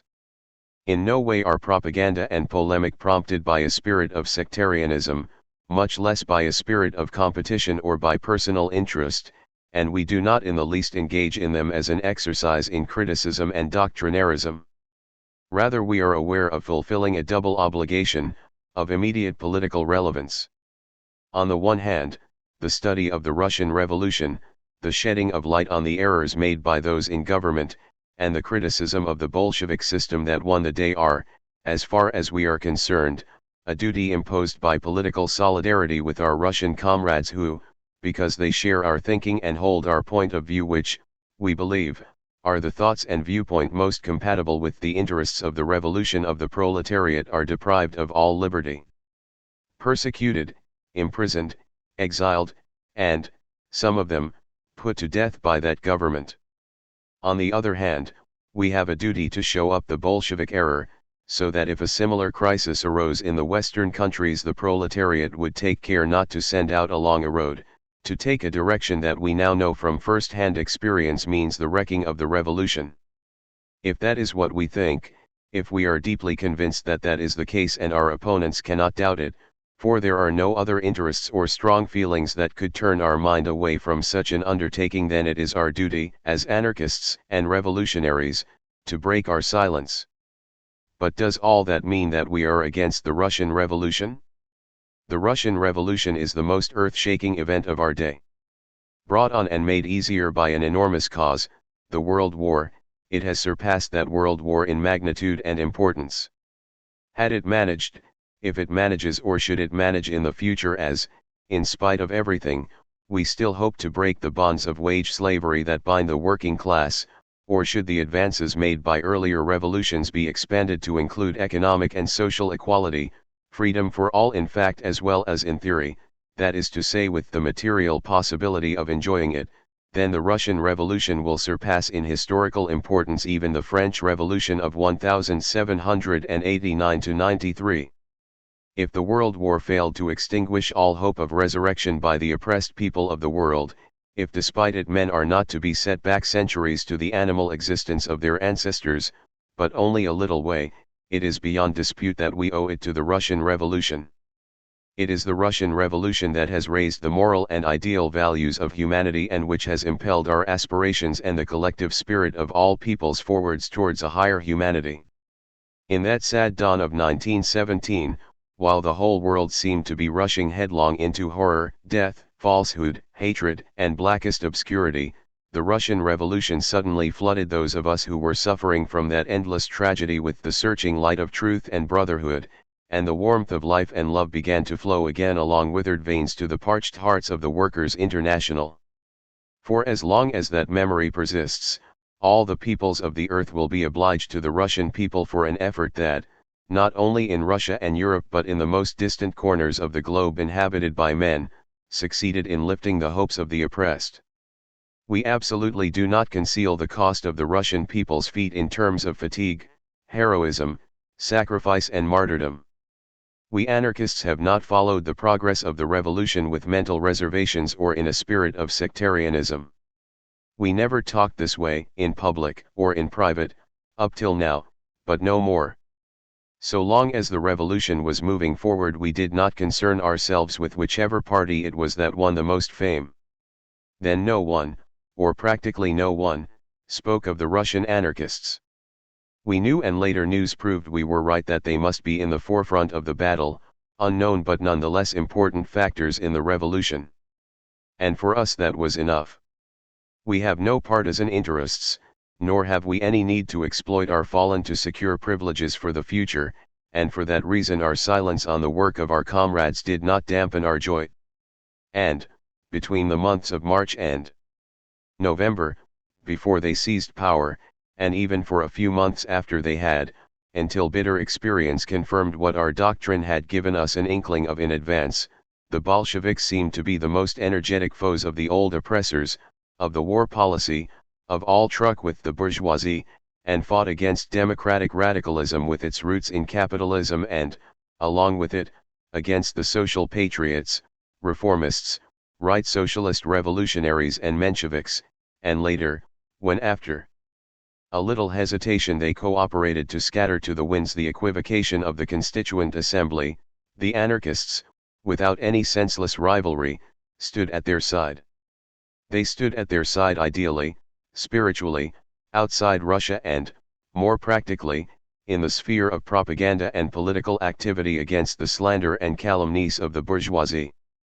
And, even more practically, they stood there still, and that even after they had begun to oppose at the polemical level, against the bourgeois governments when, so far as was possible, an effort was made to use direct action to prevent the infamous blockade of Russia and to stop the supply of war materials to her enemies.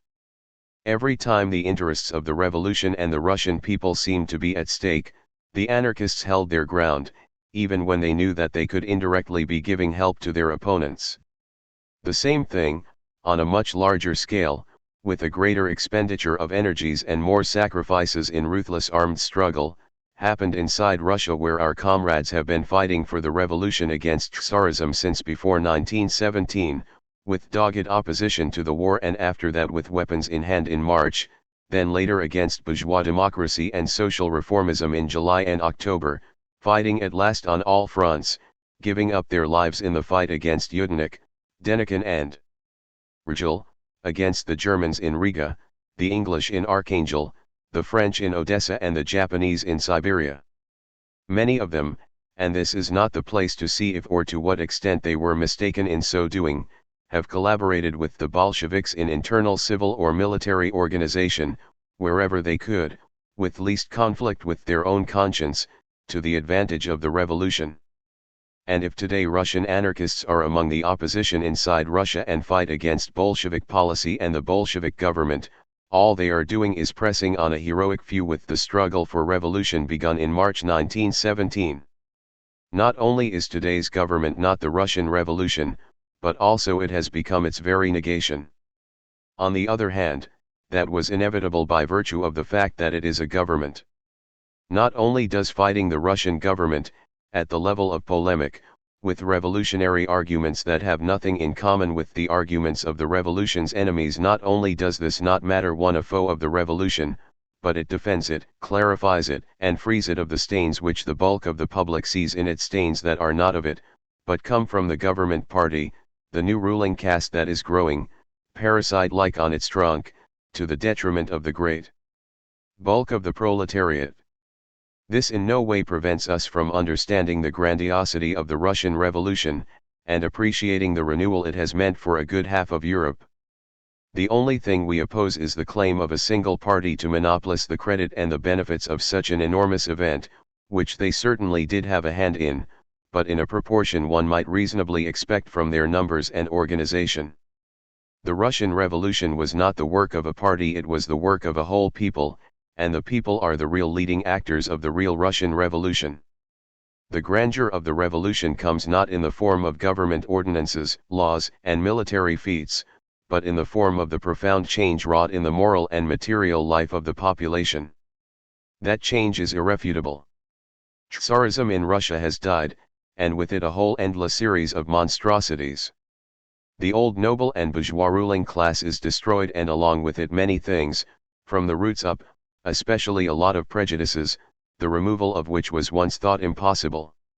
Should Russia, as appears to be the case, be unfortunate enough to see a new ruling class formed there, then the demolition of the old annihilated one leads to the expectation that the rule of the new power will in its turn be overthrown without difficulty. The original libertarian idea behind the Soviets did not win the souls of Russians over in vain, even if the Bolsheviks have maimed it and turned it into a cog in the bureaucracy of the dictatorship. Inside that idea lies the seed of the new revolution, which will be the only one that acts out real communism, communism with freedom. No government can lay claim of the moral renewal of Russia in the wake of revolution, nor can it destroy it, and that renewal is the merit of the popular revolution alone, not of a political party. And of course, in spite of everything, a comrade wrote to me who had just returned from Russia, after some criticisms of the Bolshevik maladministration, the impression that the life of the Russian people makes all in all is so grand that everything here in capitalist Europe seems a wretched, stupid petit bourgeois imitation. No vulgarity there, one never hears those vulgar songs sung by drunks, there the off-putting atmosphere of Sundays and those places where people amuse themselves in Western countries does not exist. Amid sacrifice and unspeakable suffering, the people really do live a better, more intense moral life. In real terms, the Russian Revolution lives on in the Russian people. That is the revolution we love, that we celebrate with enthusiasm and with a heart filled with hope. But, as we never tire of repeating, the revolution and the Russian people are not the government that, in the eyes of superficial folk, represents them abroad. A friend of mine, returning from Russia in 1920, burning with enthusiasm, when I warned him that the Soviets there were a humiliating sort of subordination and that government agents even manipulated their elections fascistically, replied somewhat rashly, but if the majority of the proletarians were really able to elect the Soviets of their choice, the Bolshevik government would not remain in government another week. If that is so, then when we criticize not persons, not individuals, whom we have often defended against slanderers in the kept press of capitalism, when we, prompted by our constant concern not to fall into the mistaken, exaggerated form of criticism, attack the ruling party in Russia and those of its supporters anxious to follow in its footsteps in Italy because we see that its methods are harmful to the revolution and bring about a real counter-revolution, how can anyone say that we are taking up a stand against the Russian Revolution? The proletariat, which knows and heeds us, knows that this is an evil, ridiculous assertion, as evil and ridiculous as the way the hacks of the bourgeoisie try to pass off as insults and charges against the whole Italian people the justly harsh criticisms which we support that foreign revolutionaries level at the government and the ruling class of Italy. Notes. 1. It is believed that Bukharin here refers to more than just Russian anarchism and Russian anarchists. In his pamphlet he makes no distinction and speaks in a global sense.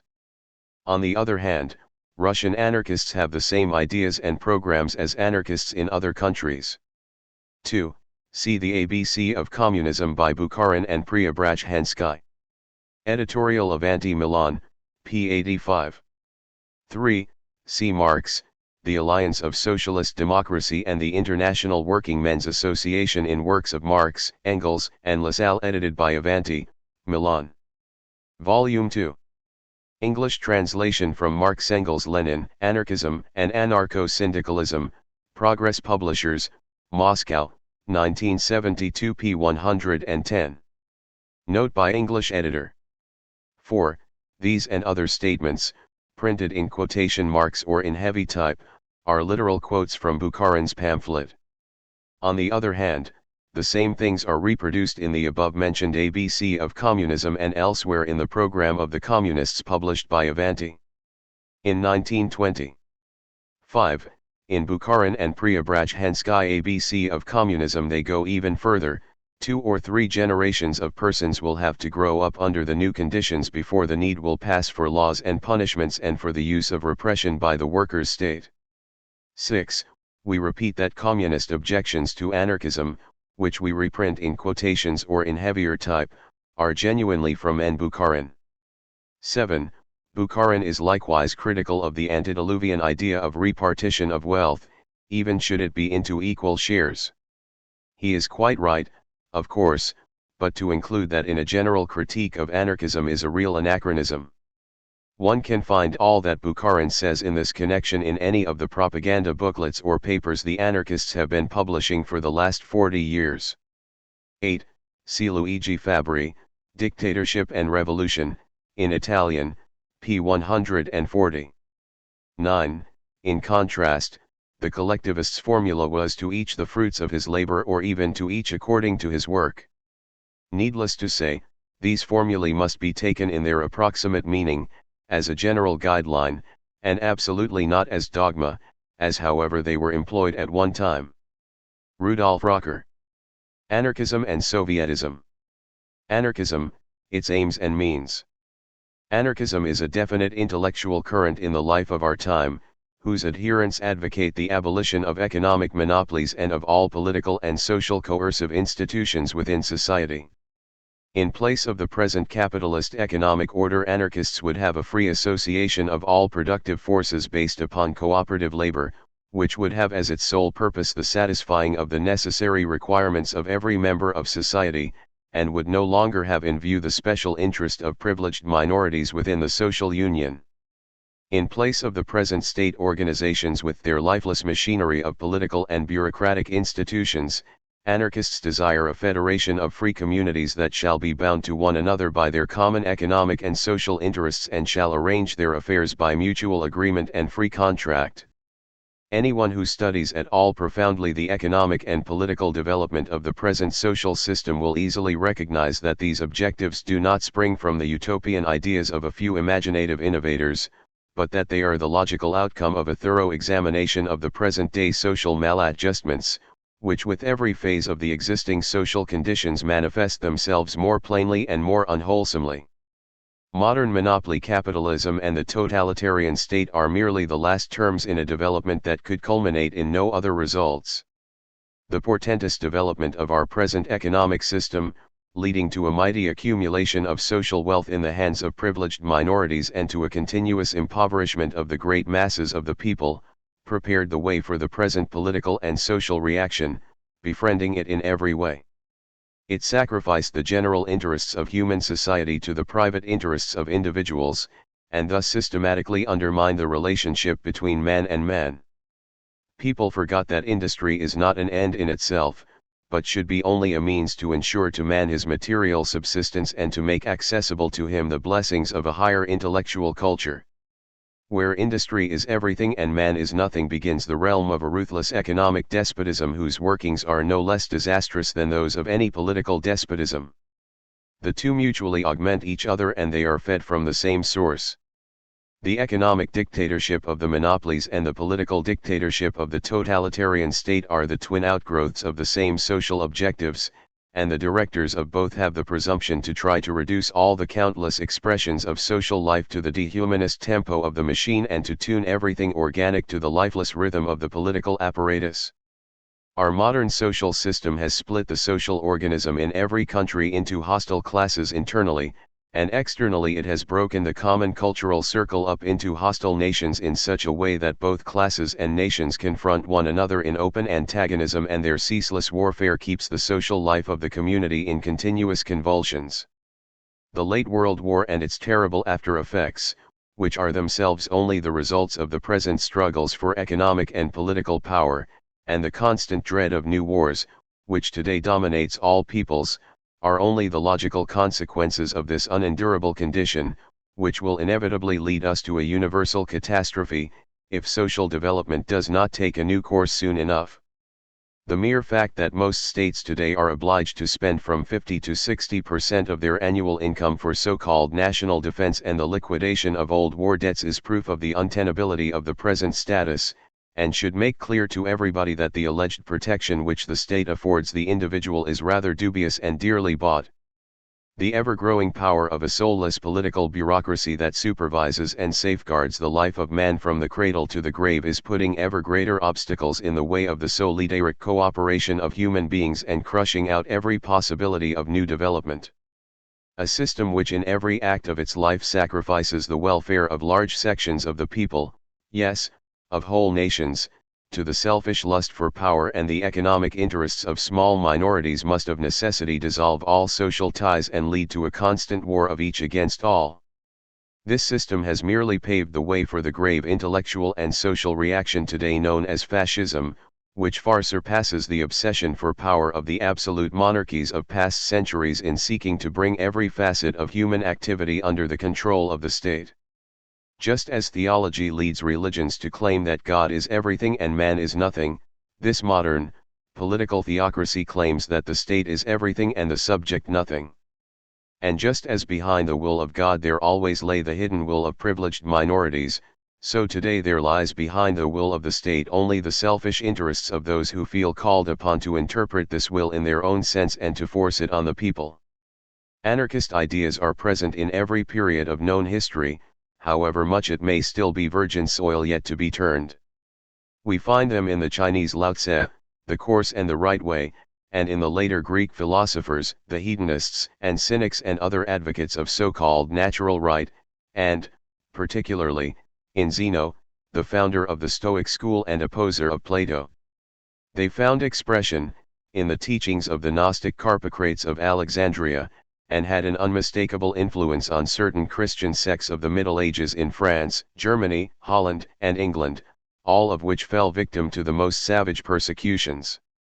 In the history of the Bohemian Reformation they found a powerful champion in Peter Chelsicki, who in his work The Net of Faith passed the same judgment on the Church and the State as Tolstoy did later. Among the great humanists there was Rabelais, who in his description of the happy abbey of Thelemae in Gargantua, presented a picture of life freed from all authoritarian restraint. Of other pioneers of libertarian thinking we will mention here only La Boétie, Sylvain Marichal, and, above all, Diderot, in whose voluminous writings one finds thickly strewn the utterances of a really great mind which had rid itself of every authoritarian prejudice. Meanwhile, it was reserved for more recent history to give a clear form to the anarchist conception of life and to connect it with the immediate process of social evolution. William Godwin, 1756–1836, did this for the first time in his splendidly conceived work, An Inquiry Concerning Political Justice and Its Influence upon General Virtue and Happiness, London, 1793. Godwin's work was, we might say, the ripened fruit of that long evolution of the concepts of political and social radicalism in England which proceeds from George Buchanan through Richard Hooker, Gerard Winstanley, Algernon Sidney, John Locke, Robert Wallace, and John Bellows to Jeremy Bentham, Joseph Priestley, Richard Price and Tom Paine.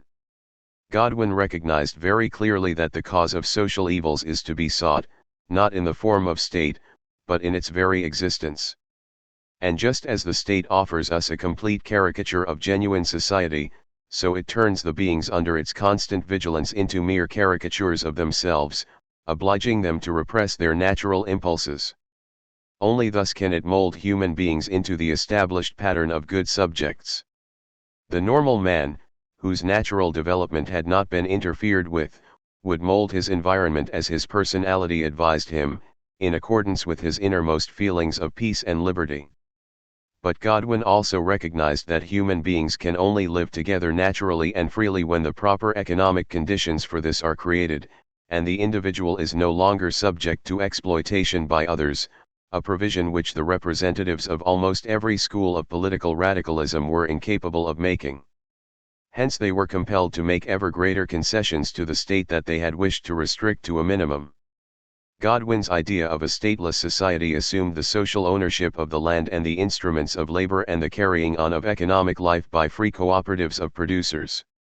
In this regard we might say that he was the founder of that communist anarchism which later became a reality. Godwin's work had a strong effect on the most advanced circles of the British proletariat and the most enlightened sections of the liberal intelligentsia.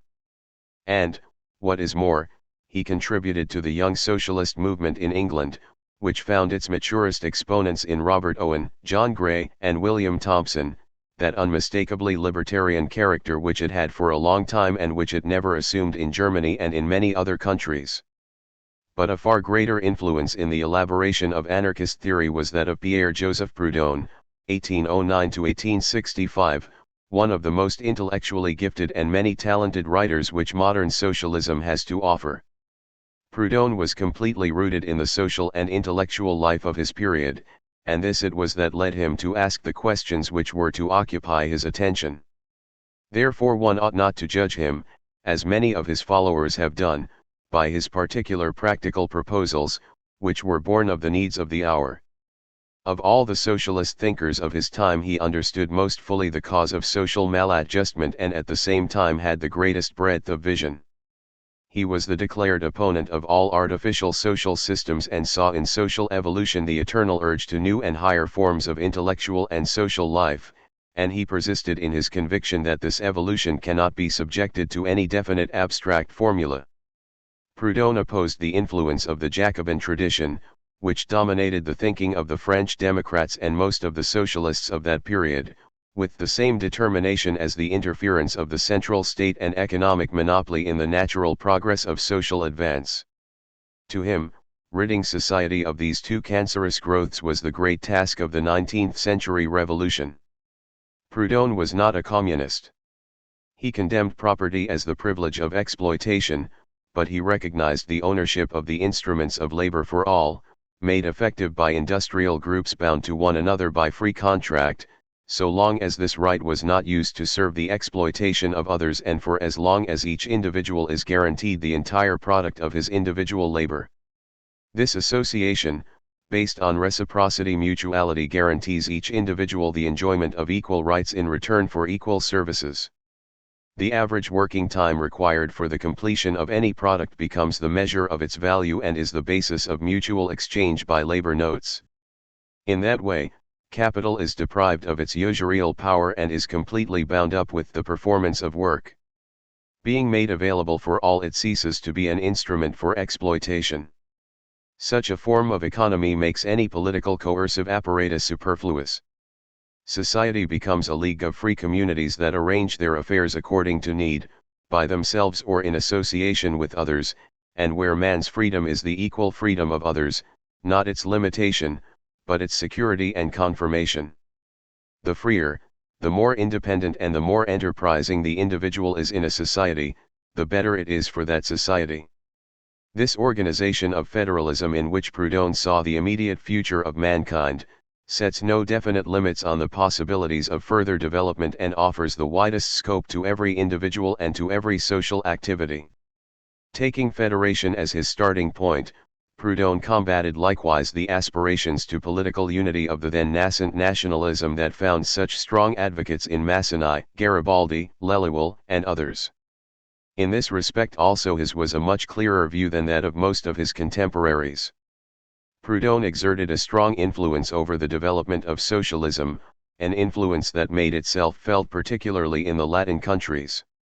Although to so-called individualist anarchism, which had such worthy champions in the United States as Josiah Warren, Stephen Pearl Andrews, William B. Greene, Lysander Spooner, Francis D. Tandy and, most especially, Benjamin R. Tucker followed the same general lines, none of its representatives approached Proudhon's breadth of vision. Anarchism had a unique expression in his book Der Einzige and sein Eigentum, The Ego and His Own, published 1844 though dated 1845, English editor, by Max Stirner, Johann Caspar Schmidt, 1806–1856, a book which, it is true, very soon fell into oblivion and had no influence on the development of the anarchist movement as such, but was unexpectedly rehabilitated some 50 years later. Stirner's is predominantly a philosophical work that traces man's dependence on so-called higher powers through all its devious ways, and is not timid about drawing conclusions from the knowledge gained by the survey. It is the book of a conscious and deliberate insurgent, which reveals no reverence for any authority, however exalted, and therefore appeals powerfully to independent thinking. Anarchism found a virile champion of vigorous revolutionary energy in Michael A. Bakunin, 1814–76, who based his ideas on the teachings of Proudhon but expanded them on the economic side when, along with the left, collectivist wing of the First International, he came out in support of the collective ownership of the land and all the means of production, limiting private property to the product of individual labor. Bakunin was also an opponent of communism that in his time also had an authoritarian character, like the overtones Bolshevism has assumed today. In one of 4 speeches at the Congress of the League for Peace and Freedom in Bern, 1868, he spoke in these terms: "I am not a communist because communism unites all the forces of society in the state and becomes absorbed in it, because it inevitably leads to the concentration of all property in the hands of the state, while I seek the complete elimination of the principles of authority and tutelage of the state, which under the pretense of making men moral and civilizing them, has up to now always enslaved, oppressed, exploited, and ruined them." Bakunin was a staunch revolutionary, and did not believe in an amicable settlement of class conflict. He saw that the ruling classes blindly and stubbornly opposed even the mildest social reform, and this being so saw the only salvation in an internationalist social revolution which would abolish all the ecclesiastical, political, military, and bureaucratic institutions of the existing system of society and replace them with a federation of free associations of workers which would provide the necessities of everyday life. And since he, like so many of his contemporaries, believed in the close proximity of the revolution, he devoted his huge energy to bringing together the greatest possible number of genuinely revolutionary and libertarian elements inside and outside the International, to safeguard the revolution against any dictatorship, or any return to old social conditions. In this way he came to be, in a very special sense, the modern creator of the anarchist movement. Anarchism found a valuable exponent in Peter Kropotkin, who set himself the task of developing the sociological notions of anarchism in the light of the advances made by natural sciences. With his ingenious book Mutual Aid, a factor of evolution, he sided with the opponents of social Darwinism, the advocates of which were trying to show that a struggle for existence would continue, by raising the theory of the struggle of the stronger against the weak to the status of an iron law governing all natural processes, even those to which man is subject. In reality, this concept was heavily influenced by the Malthusian doctrine that what we may call the permit to life did not extend to all creatures and, consequently, the needy will just have to resign themselves to accept facts as they are. Kropotkin showed that this conception of nature as a field of unrestricted warfare is a caricature of real life, and that alongside the brutal struggle for existence which is fought out with tooth and claw, there exists in nature another principle which shows itself in the weaker species coming together in social groups, keeping the species alive thanks to evolving the instincts of sociability and mutual aid. In this same sense, man is not the creator of society but society the creator of man, who received as an inheritance from the species which preceded him the social instinct, which was the only thing which enabled him to survive in his environment against the physical superiority of other species, and to make sure of an undreamed of height of development. This second interpretation of the struggle for existence is, without a doubt, superior to the first one, as is proven by the rapid regression of species lacking a social life, relying solely upon physical prowess. This view, which is coming to be more and more widely acceptable in the natural and social research, opened up wholly new vistas to speculations about human evolution. The fact is that even under the worst despotism, the bulk of man's personal relations with his fellows are organized by means of free agreement and solidaric cooperation, without which life in society would be unthinkable. Were this not the case, not even the most violent coercive measures by the state would be capable of keeping society running smoothly for a single day. However, these natural forms of human behavior, arising out of the innermost depths of human nature, are today constantly interfered with and disrupted by the effects of economic exploitation and governmental supervision, representing the brutal form of the struggle for existence in human society which man must overcome through the other form of gregarious living in mutual gain and free cooperation. The consciousness of personal responsibility and that other inestimable gift which has come down to man by inheritance from his distant past, the capacity for sympathy with others, the origin of all social ethics and all social ideas of justice, develop best in a climate of freedom. Like Bukharin, Kropotkin too was a revolutionary. But he, like Elisee Reclus and so many others, saw in subversion a special phase in the revolutionary process, which appears when new social aspirations are so repressed in their natural development by authority that the old cocoon must be sloughed off by violence if they are able to operate as fresh factors in human life. In contrast to Proudhon and Bukharin, Kropotkin advocated common ownership, not only of the means of production but also of the products of labor, as it was his opinion that given the present state of technology it is not possible to reach an exact valuation of the work done by the individual, but that, on the other hand, by means of a rational direction of our modern methods of work it will be possible to assure comparative abundance to every human being. Anarchist communism, which before Kropotkin had been advocated with vehemence by Joseph D. Jack, Elisee Reclus, Carlo Cafiero and others, and which is advocated by the vast majority of anarchists today, found in him its most brilliant exponent. Mention ought also to be made of Leo Tolstoy who, from primitive Christianity and on the basis of the ethic principles laid down by the Gospels, eventually came to envisage a society without government institutions. For further information of the teachings and history of anarchism I would refer the reader to the works of Max Nettelo. Common to all anarchists is the desire to free society of the coercive institutions that stand in the way of the development of a free humanity.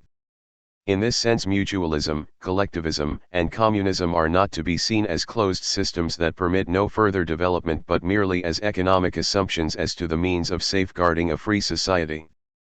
In the society of the future there will probably coexist a number of different forms of economic cooperation, since all social progress is inseparable from this free experimentation and practical testing for which in a society of free communities there will be suitable opportunities.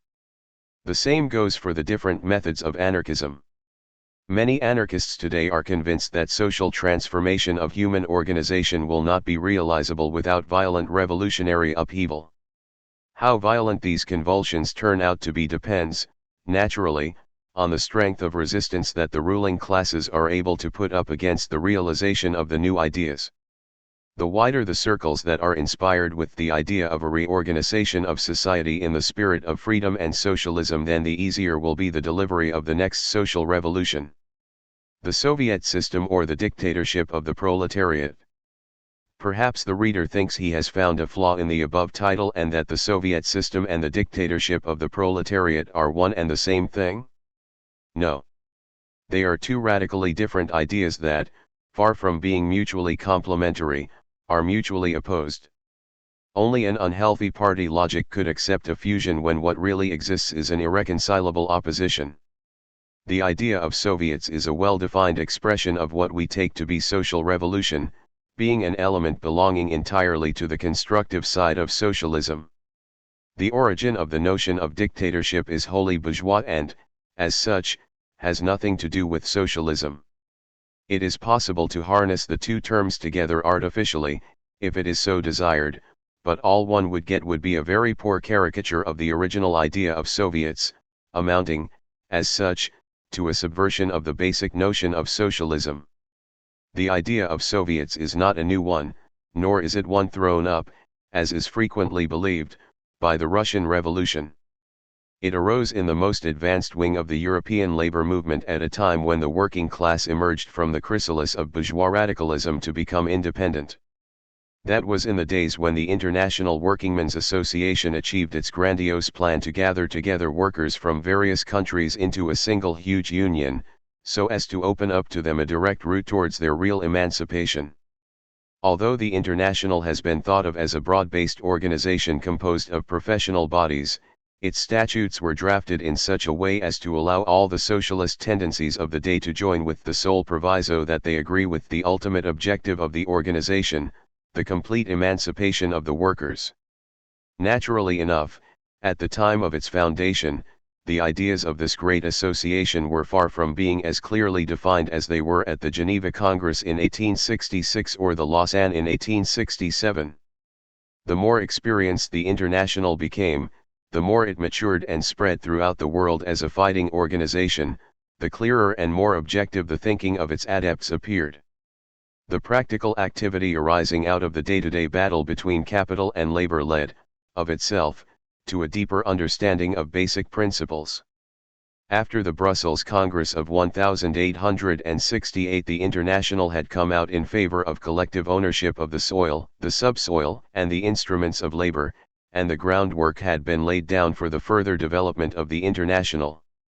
At the Basel Congress of 1869, the internal evolution of the great Workers' Association reached its zenith.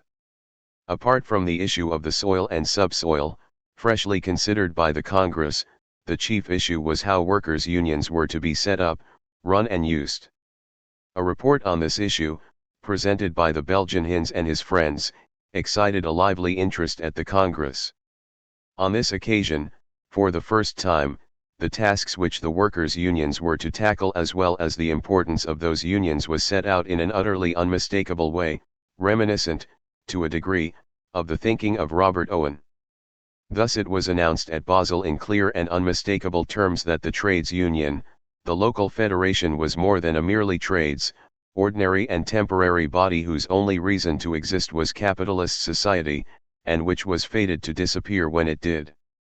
According to what Hinz set out, the state socialist view that the workers' unions ought to confine their activities to improving the living conditions of the workers in terms of wages, no more and no less, was radically amended. The report by Hinz and his friends shows how the workers' organizations for the economic struggle can be regarded as cells of the socialist society of the future, and that the International's task is to educate these local organizations to equip them to carry out their historic mission. Indeed, the Congress did adopt the Belgian view, but we know today that many delegates, especially those from the German labor organizations, never had any wish to put the resolution into practice within the bound of their influence. After the Basel Congress, and especially after the War of 1870, which thrust the European social movement along quite a different route, it became obvious that there were two tendencies inside the International, tendencies so irreconcilably opposed to one another that this opposition went as far as a split. Later an attempt was made to reduce their disagreements to the level of a personal squabble between Michael Bukharin and Karl Marx, the latter with his general counsel in London.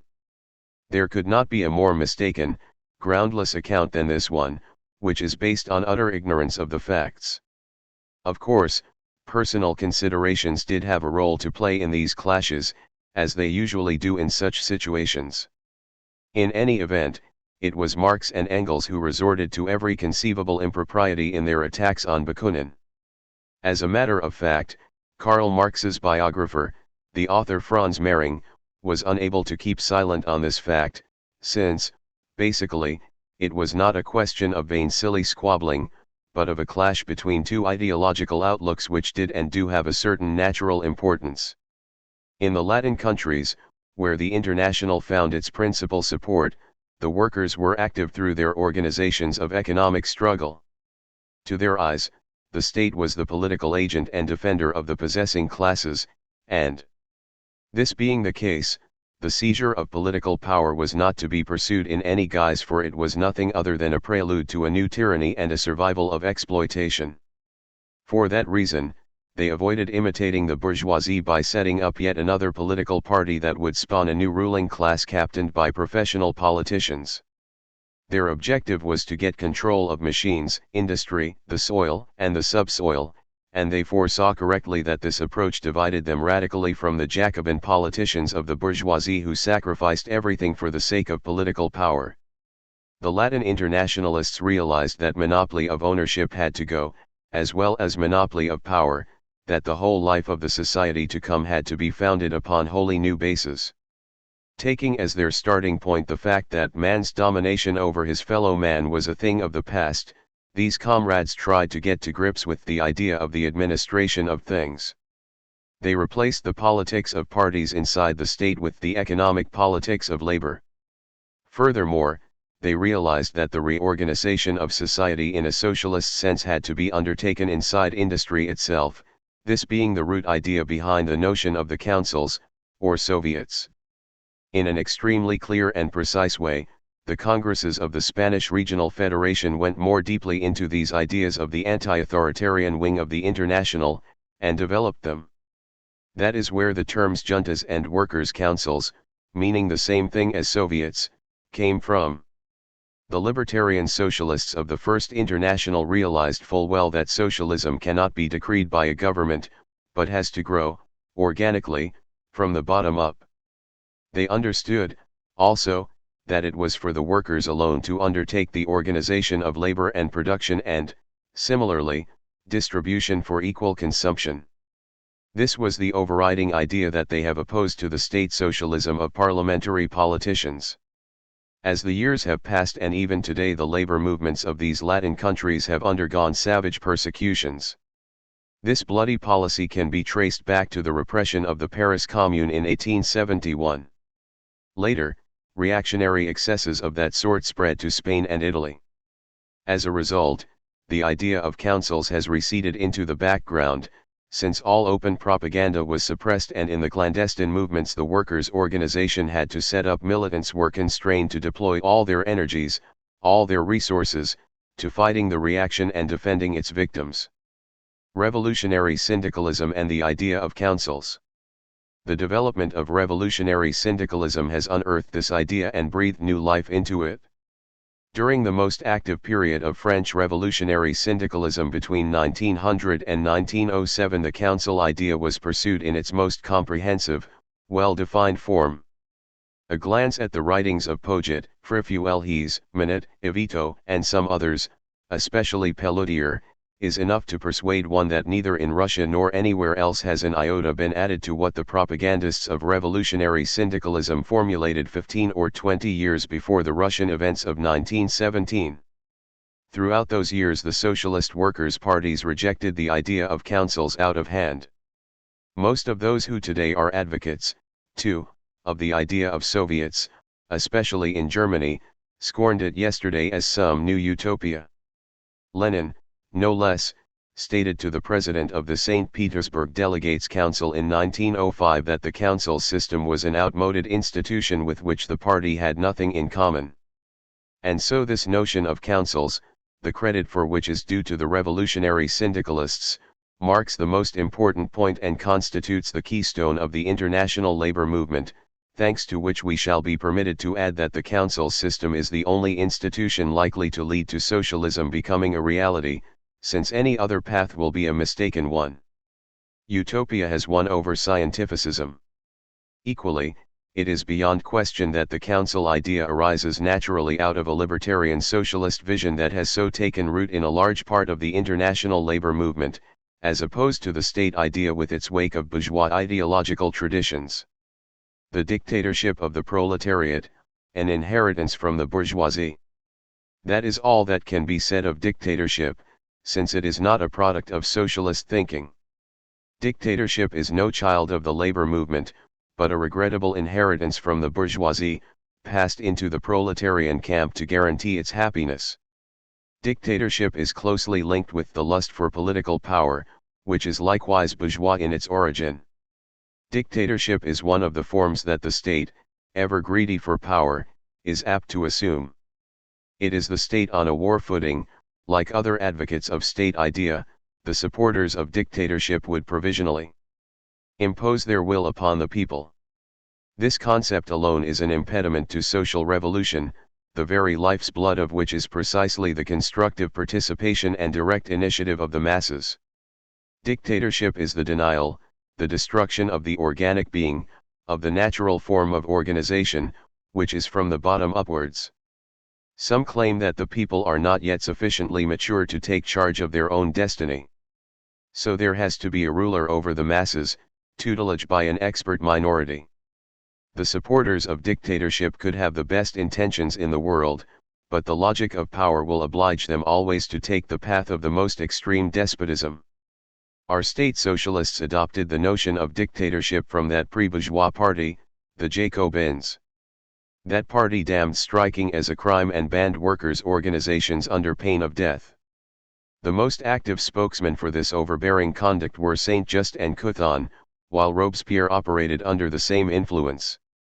The false, one-sided way that bourgeois historians usually depict the Great Revolution has heavily influenced most socialists, and contributed mightily to giving the Jacobin dictatorship an ill-deserved prestige, while the martyrdom of its chief leaders seems to have increased. Generally, folk are easy prey for the cult of martyrs, which disables them from studied criticism of ideas and deeds. The creative labor of the French Revolution is well known. It abolished feudalism and the monarchy. Historians have glorified this as the work of the Jacobins and revolutionaries of the Convention, but nonetheless, with the passage of time that picture has turned out to be an absolute falsification of the whole history of the Revolution. Today we know that this mistaken interpretation is based on the willful ignorance of historical fact, especially the truth that the bona fide creative work of the Revolution was carried out by the peasants and the proletariat from the towns in defiance of the National Assembly and the Convention. The Jacobins and the Convention were always rather vigorously opposed to radical changes, up until they were a fait accompli, that is, until popular actions imposed such changes upon them. Consequently, the Convention's proclamation that the feudal system was abolished was nothing more than an official recognition of inroads made directly by the revolutionary peasants into the old oppressive system, in spite of the fierce opposition they had had to face from the political parties of the day. As late as 1792, the National Assembly had not touched the feudal system. It was only the following year that the said Revolutionary Assembly condescended to prove the mob of the countryside right by sanctioning the abolition of feudal rights, something the people had already accomplished by popular decision. The same thing, or almost, goes for the official abolition of the monarchy. Jacobin traditions and socialism. The first founders of a popular socialist movement in France came from the Jacobin camp, so it is natural that the political inheritance of 1792 should weigh heavily upon them. When Babeuf and D'Arthez set up the conspiracy of the equals, they aimed to turn France, by means of dictatorship, into an agrarian communist state and, as communists, they appreciated that they would have to set about solving the economic question if they were ever to attain the ideal of the Great Revolution. But, as Jacobins, the equals believed they could attain their objective by reinforcing the state, conferring vast powers on it. With the Jacobins, belief in the omnipotence of the state reached its acme and so thoroughly permeated them that they were incapable of conceiving any alternative scheme to follow. Half dead, Babeuf and D'Arthez were dragged to the guillotine, but their ideas lived on among the people, taking refuge in secret societies, like the egalitarians during the reign of Louis Philippe. Men like Barbes and Blanqui worked along the same lines, fighting for a dictatorship of the proletariat designed to make the aims of the communists a reality. It was from these men that Marx and Engels inherited the notion of a dictatorship of the proletariat, which they set out in their Communist Manifesto. By that means they were to arrive at a central power with uncontested capabilities, the task of which it would be to crush the potential of the bourgeoisie through radical coercive laws and, when the time was ripe, reorganize society in the spirit of state socialism. Marx and Engels abandoned bourgeois democracy for the socialist camp, their thinking profoundly shaped by Jacobin influence.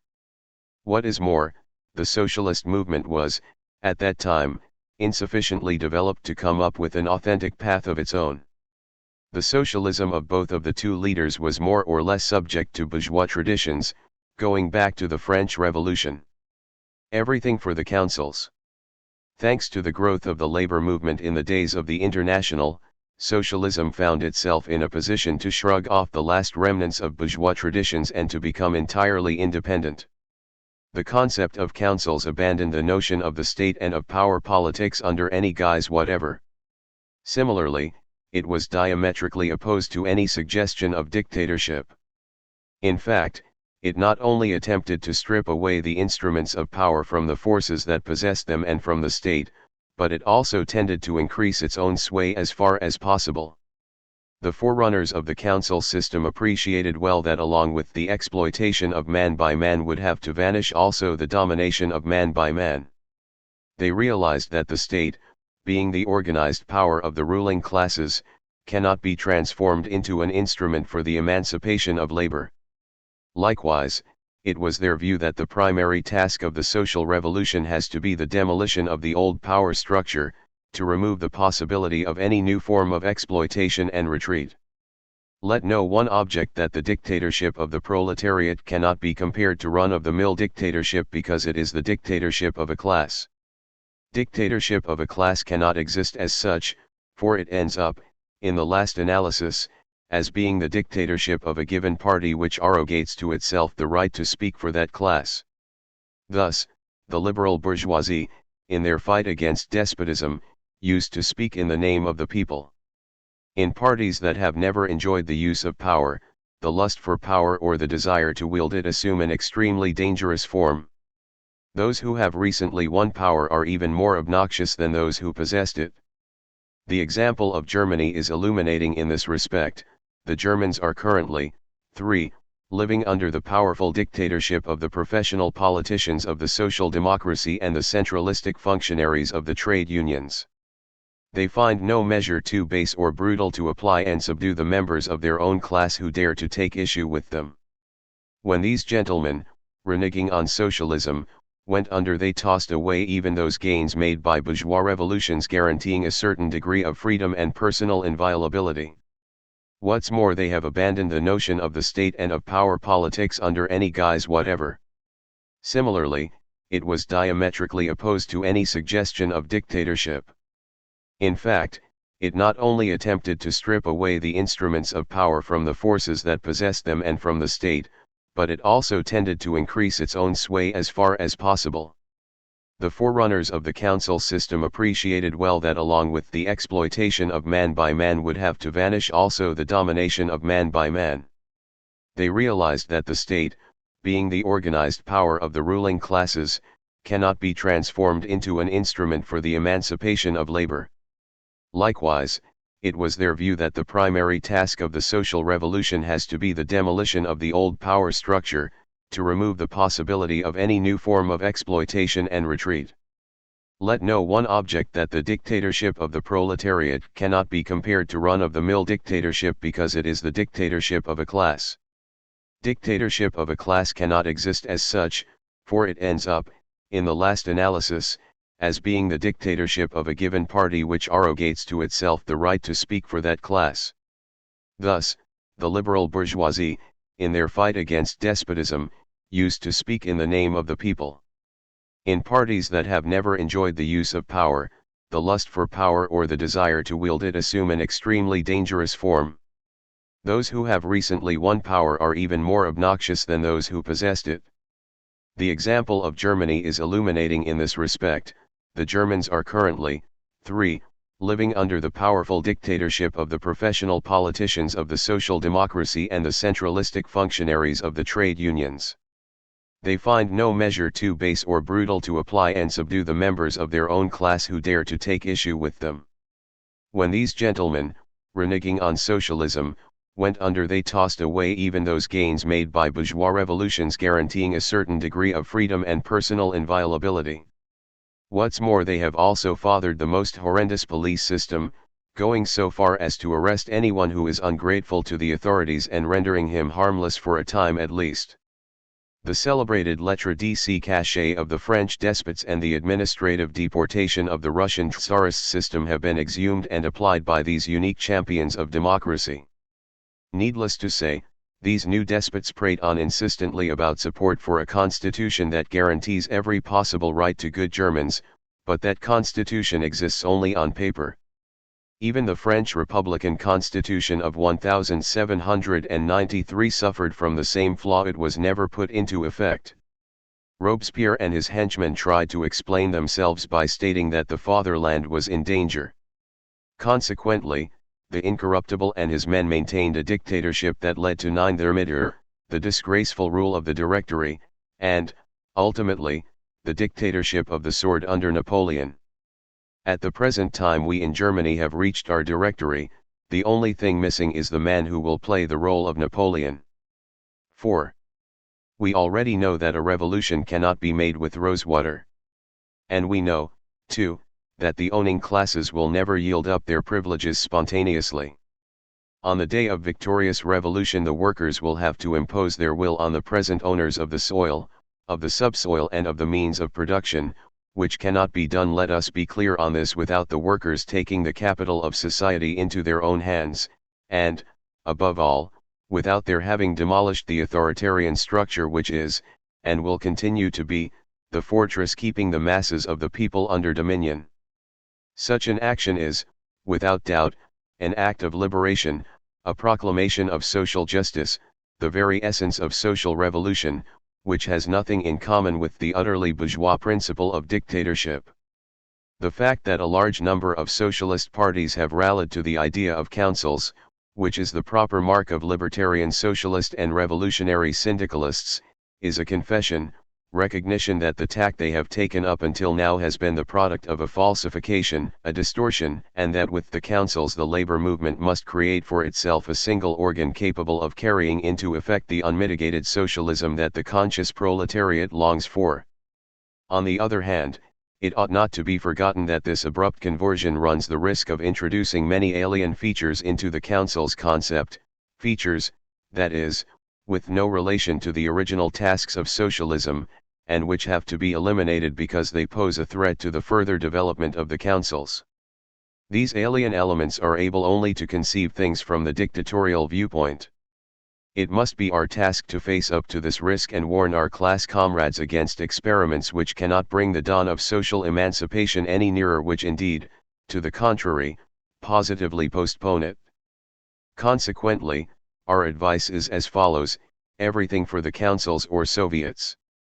No power above them. A slogan, which, at the same time, will be that of the social revolutionary. Rudolf Rocker. Marx and Anarchism.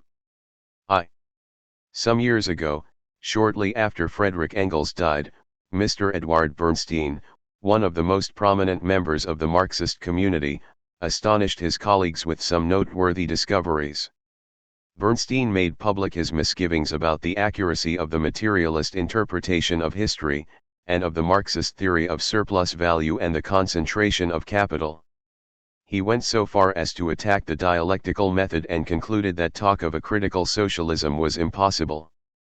A cautious man, Bernstein kept his discoveries to himself until after the death of the aged Engels, only then did he make them public, to the consequent horror of the Marxist priesthood. But not even this precaution could save him, for he was assailed from every direction. Koskai wrote a book against his heresy, and at the Hanover Congress poor Edward was obliged to declare that he was a frail, mortal sinner and that he would submit to the decision of the scientific majority. For all that, Bernstein had not come up with any new revelations. The reasoning he put up against the foundations of the Marxist teaching had already been in existence when he was still a faithful apostle of the Marxist Church. The arguments in question had been looted from anarchist literature, and the only thing worthy of note was that one of the best-known social democrats was to employ them for the first time. No sensible person would deny that Bernstein's criticism failed to make an unforgettable impression in the Marxist camp. Bernstein had struck at the most important foundations of the metaphysical economics of Karl Marx, and it is not surprising that the most respectable representatives of orthodox Marxism became agitated. None of this would have been so serious, but for the fact that it was to come in the middle of an even more important crisis. For almost a century the Marxists have not ceased to propound the view that Marx and Engels were the discoverers of so-called scientific socialism. An artificial distinction was invented between so-called utopian socialists and the scientific socialism of the Marxists, a distinction that existed only in the imaginations of the latter. In the Germanic countries, socialist literature has been monopolized by Marxist theory, which every social democrat regards as the pure and utterly original product of the scientific discoveries of Marx and Engels. But this illusion, too, vanished. Modern historical research has established beyond all question that scientific socialism only came from the Old English and French socialists, and that Marx and Engels were adept at picking the brains of others. After the revolutions of 1848, a terrible reaction set in Europe. The Holy Alliance set about casting its nets in every country with the intention of suffocating socialist thought, which had produced such a very rich literature in France, Belgium, England, Germany, Spain, and Italy. This literature was cast into oblivion almost entirely during this era of obscurantism. Many of the most important works were destroyed until they were reduced to a few examples that found a refuge in the tranquility of certain large public libraries or the collections of some private individuals. This literature was only rediscovered towards the end of the 19th and beginning of the 20th centuries, and nowadays the fertile ideas to be found in the old writings of the schools which followed Fourier and Saint-Simon, or the works of Considerant, de Massey, May and many others, are a source of wonder. It was our old friend W. Cherkssov who was the first to come up with a systematic pattern for all these facts. He showed that Marx and Engels are not the inventors of the theories which have so long been deemed a part of their intellectual bequest. 1.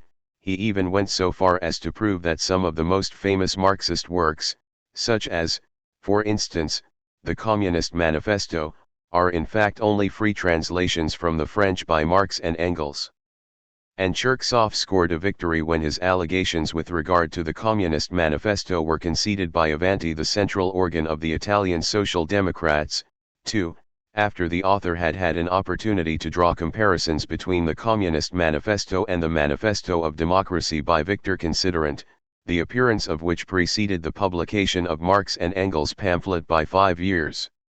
The Communist Manifesto is regarded as one of the earliest works of scientific socialism, and its contents were drawn from the writings of a utopian, for Marxism categorized Fourier with the utopian socialists. This is one of the cruelest ironies imaginable, and certainly is hardly a testimonial to the scientific worth of Marxism. Victor Considerant was one of the finest socialist writers with whom Marx was acquainted. He referred to him even in the days before he became a socialist. In 1842 the Allgemeine Zeitung attacked the Rhine Zeitung, of which Marx was the editor-in-chief, charging it with being favorable to communism. Marx then replied in an editorial in which he stated as follows: "Works like those by Leroux, Considerant, and above all the penetrating book by Proudhon cannot be criticized in any superficial sense. They require long and careful study before one begins to criticize them." 3. Marx's intellectual development was heavily influenced by French socialism, but of all the socialist writers of France, the one with the most powerful influence on his thought was P.J. Proudhon. It is even obvious that Proudhon's book What is Property led Marx to embrace socialism. Its critical observations of the national economy and the various socialist tendencies opened up a whole new world to Marx, and Marx's mind was most impressed, above all, by the theory of surplus value as set out by the inspired French socialist. We can find the origins of the doctrine of surplus value, that grand scientific discovery of which our Marxists are so proud, in the writings of Proudhon. It was thanks to him that Marx became acquainted with that theory, to which he added modifications through his later study of the English socialists Bray and Thompson. Marx even recognized the huge scientific significance of Proudhon publicly, and in a special book, which is today completely out of print, he calls Proudhon's work "What is Property?" the first scientific manifesto of the French proletariat. The Marxists did not reprint this work, nor was it translated into other languages, even though the official representatives of Marxism have made every effort to distribute the writings of their mentor in every language. This book has been forgotten, and this is the reason why its reprinting would reveal to the world the colossal nonsense and irrelevance of all Marx wrote later about that eminent theoretician of anarchism. Not only was Marx influenced by the economic ideas of Proudhon, but he also felt the influence of the great French socialists' anarchist theories, and in one of his works from the period he attacks the state in the same way Proudhon did. 2. All who have seriously studied Marx's evolution as a socialist will have to concede that Proudhon's work "What is Property?" was what converted him to socialism. To those who do not have an exact knowledge of the details of that evolution, and those who have not had the opportunity to read the early socialist works of Marx and Engels, this claim will seem out of place and unlikely. Because in his later writings Marx speaks of Proudhon scathingly and with ridicule, and these are the very writings that the social democracy has chosen to publish and republish time after time. In this way the belief was gradually formed that Marx had been a theoretical opponent of Proudhon from the very outset, and that there had never been any common ground between them. And, to tell the truth, it is impossible to believe otherwise whenever one looks at what the former wrote about Proudhon in his famous work The Poverty of Philosophy in the Communist Manifesto, or in the obituary published in the Sozialdemokrat in Berlin, shortly after Proudhon's death.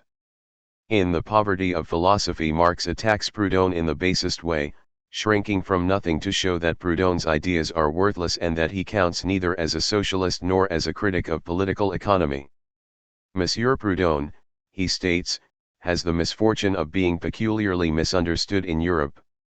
In France, B has the right to be a bad economist, because B is reputed to be a good German philosopher. In Germany, he has the right to be a bad philosopher because he is reputed to be one of the ablest French economists. Being both German and economist at the same time, we desire to protest against this double error. 4. And Marx went even further. Without adducing any proof, he charged Proudhon of having plagiarized the ideas of the English economist Bray. He wrote, in Bray's book, 5, we believe we have discovered the key to all the past, present and future works of Monsieur Proudhon. It is interesting to find Marx, who so often used the ideas of others and whose Communist Manifesto is in point of fact only a copy of Victor Considerant's Manifesto of Democracy, charging others with plagiarism. But let us press on. In the Communist Manifesto Marx depicts Proudhon as a conservative, bourgeois character. 6. And in the obituary he wrote for the Sozialdemokrat, 1865, we can find the following.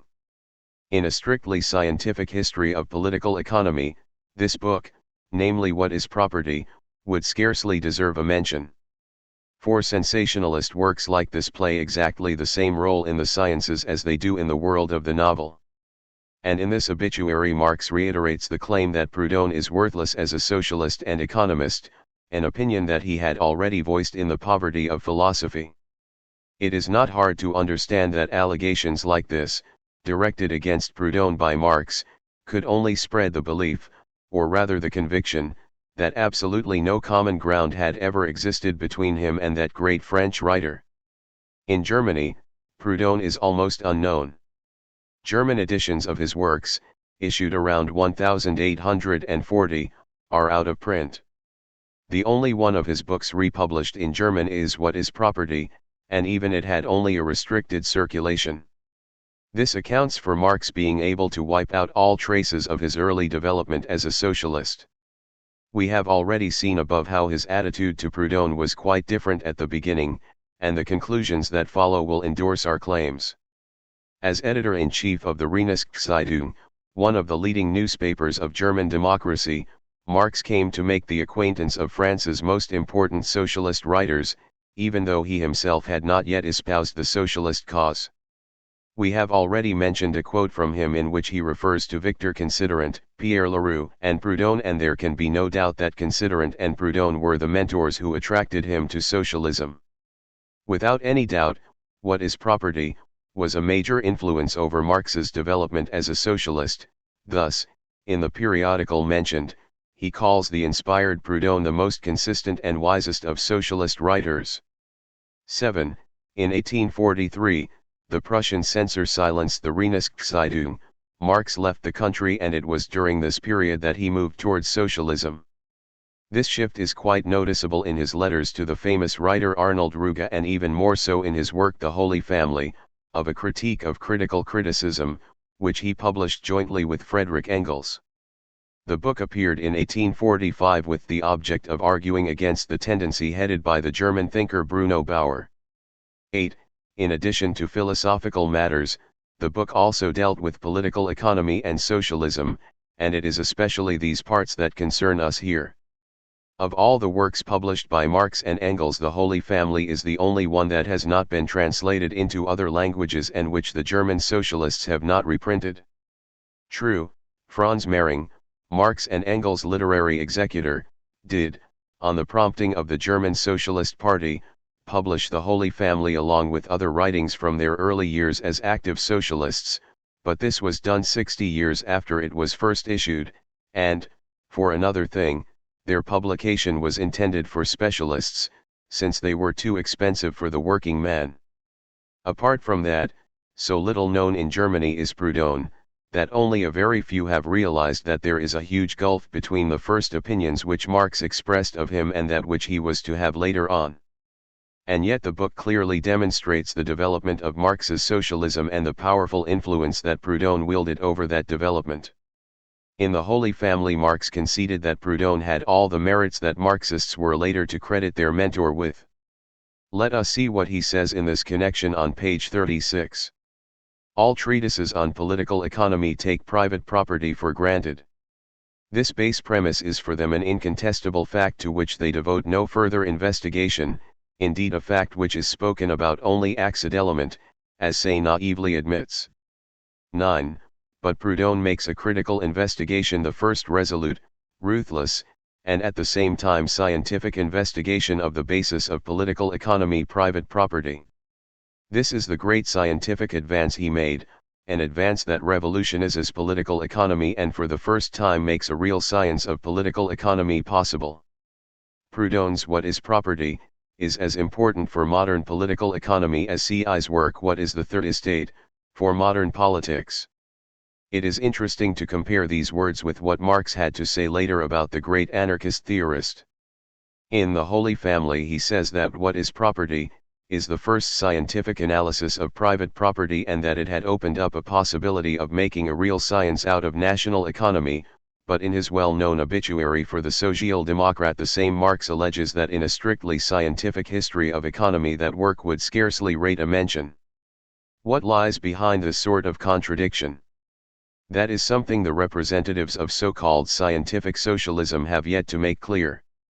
In real terms there is only one answer: Marx wanted to conceal the source he had dipped into. All who have made a study of the question and do not feel overwhelmed by partisan loyalties must concede that this explanation is not fanciful. But let us hearken again to what Marx has to say about the historical significance of Proudhon. On page 52 of the same work we can read: Not only does Proudhon write in the interest of the proletarians, he is himself a proletarian, an ouvrier. His work is a scientific manifesto of the French proletariat. Here, as one can see, Marx states quite specifically that Proudhon is an exponent of proletarian socialism and that his work represents a scientific manifesto from the French proletariat. On the other hand, in the Communist Manifesto he assures us that Proudhon is the incarnation of conservative, bourgeois socialism. Could there be a sharper contrast? Whom are we to believe, the Marx of the Holy Family or the author of the Communist Manifesto? And how come the discrepancy? That is a question we ask ourselves again, and naturally the reply is the same as before: Marx wanted to conceal from everyone just what he owed to Proudhon, and any means to that end was admissible. There can be no other possible explanation. The means Marx later used in his contest with Bukharin are evidence that he was not very scrupulous in his choice.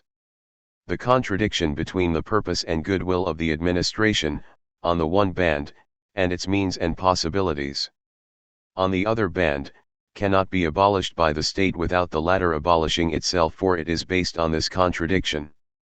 The state is based on the contradiction between public and private life, on the contradiction between general interests and private interests. Hence the administration has to confine itself to a formal and negative activity, for where civil life and its labor begin, there the power of the administration ends. Indeed, confronted by the consequences that arise from the unsocial nature of this civil life, this private ownership, this trade, this industry, this mutual plundering of the various circles of citizens, confronted by all these consequences, impotence is the law of nature of the administration. For this fragmentation, this baseness, this slavery of civil society is the natural foundation on which the modern state rests, just as the civil society of slavery was the natural foundation on which the ancient society-state rested. The existence of the state and the existence of slavery are inseparable. The ancient state and ancient slavery, these straightforward classic opposites, were not more intimately riveted to each other than are the modern state and the modern commercial world, these hypocritical Christian opposites. This essentially anarchist interpretation of the nature of the state, which seems so odd in the context of Marx's later teachings, is clear proof of the anarchistic roots of his early socialist evolution. The article in question reflects the concepts of Proudhon's critique of the state, a critique first set down in his famous book What is Property? That immortal work had decisive influence on the evolution of the German communist, regardless of which fact he makes every effort and not by the noblest methods to deny the early days of its socialist activity. Of course, in this the Marxists support their master, and in this way the mistaken historical view of the early relations between Marx and Proudhon is gradually built up. In Germany especially, since Proudhon is almost unknown there, the most complete misrepresentations in this regard are able to circulate. But the more one gets to know the important works of the old socialist writers, the more one realizes just how much so-called scientific socialism owes to the utopians who were, for so long, forgotten on account of the colossal renown of the Marxist school and of other factors which relegated to oblivion the socialist literature from the earliest period. One of Marx's most important teachers and the one who laid the foundations for his subsequent development was none other than Proudhon, the anarchist so libeled and misunderstood by the legalistic socialists. 3. Marx's political writings from this period, for instance, the article he published in Vorwärts of Paris, show how he had been influenced by Proudhon's thinking and even by his anarchist ideas.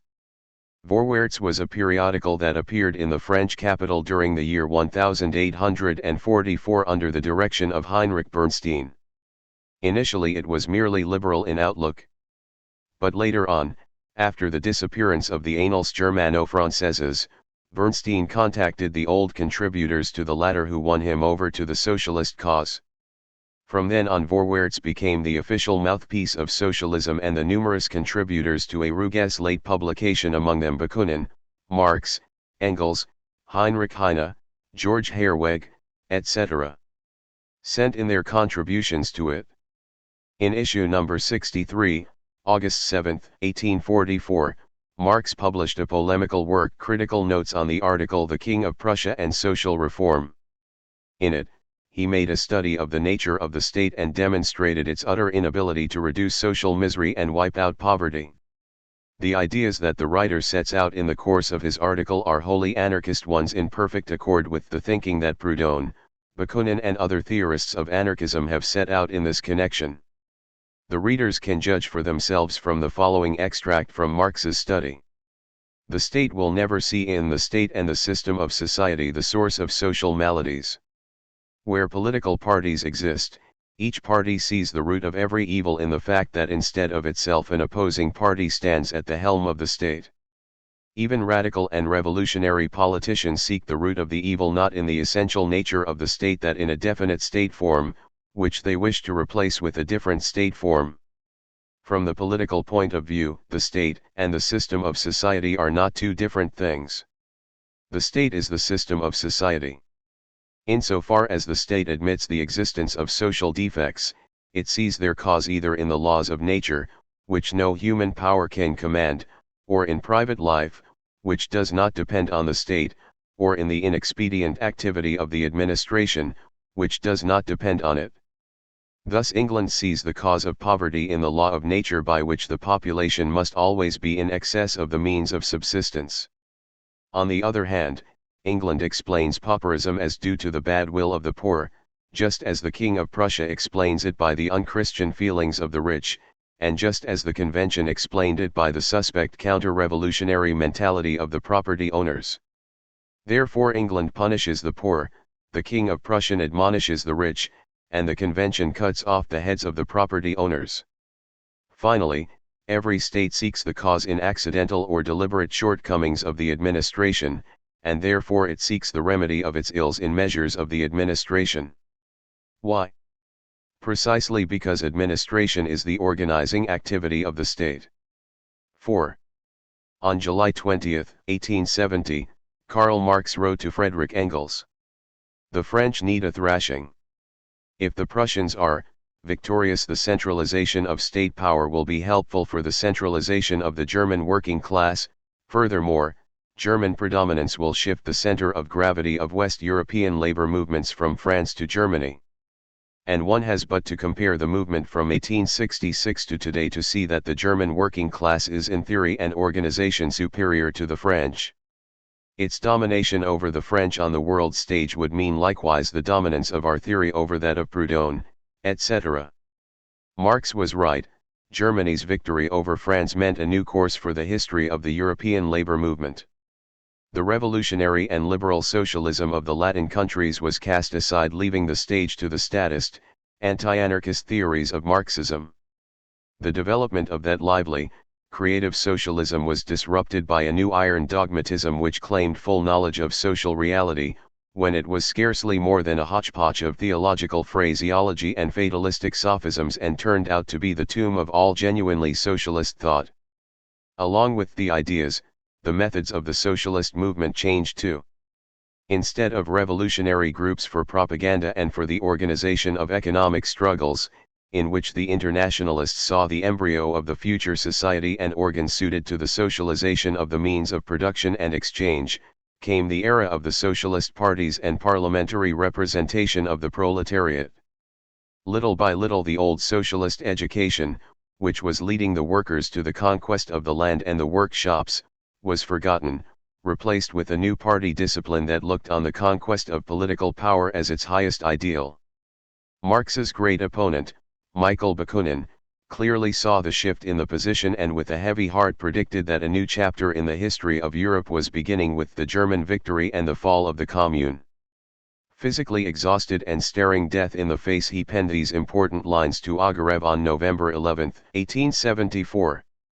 Bismarckism, which is militarism, police rule, and a finance monopoly fused into one system under the name of the new state, is conquering everywhere. But in maybe 10 or 15 years the unstable evolution of the human species will once again shed light on the paths of victory. On this occasion, Bukharin was mistaken, failing to calculate that it would take a half-century until Bismarckism was toppled, amid a terrible world cataclysm. V. Just as German victory in 1871 and the fall of the Paris Commune were the signals for the disappearance of the old international, so the Great War of 1914 was the exposure of the bankruptcy of political socialism. And then something odd and sometimes truly grotesque happened, which can only be explained in terms of complete ignorance of the old socialist movement.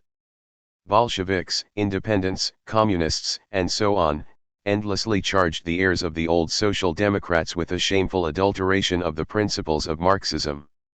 They accused them of having bogged the socialist movement down in the quagmire of bourgeois parliamentarism, having misinterpreted the attitudes of Marx and Engels to the state, etc., etc. Vladimir Lenin, the spiritual leader of the Bolsheviks, tried to give his charges a solid basis in his famous book The State and Revolution, which is, according to his disciples, a genuine and pure interpretation of Marxism. By means of a perfectly ordered selection of quotations, Lenin claims to show that the founders of scientific socialism were at all times declared enemies of democracy and the parliamentary morass, and that the target of all their efforts was the disappearance of the state. One must remember that Lenin discovered this only recently, when his party, against all expectations, found itself in the minority after the elections to the Constituent Assembly. Up until then the Bolsheviks, just like the other parties, had participated in elections and had been careful not to conflict with the principles of democracy. They took part in the last elections for the Constituent Assembly of 1917, with a grandiose program, hoping to win an overwhelming majority.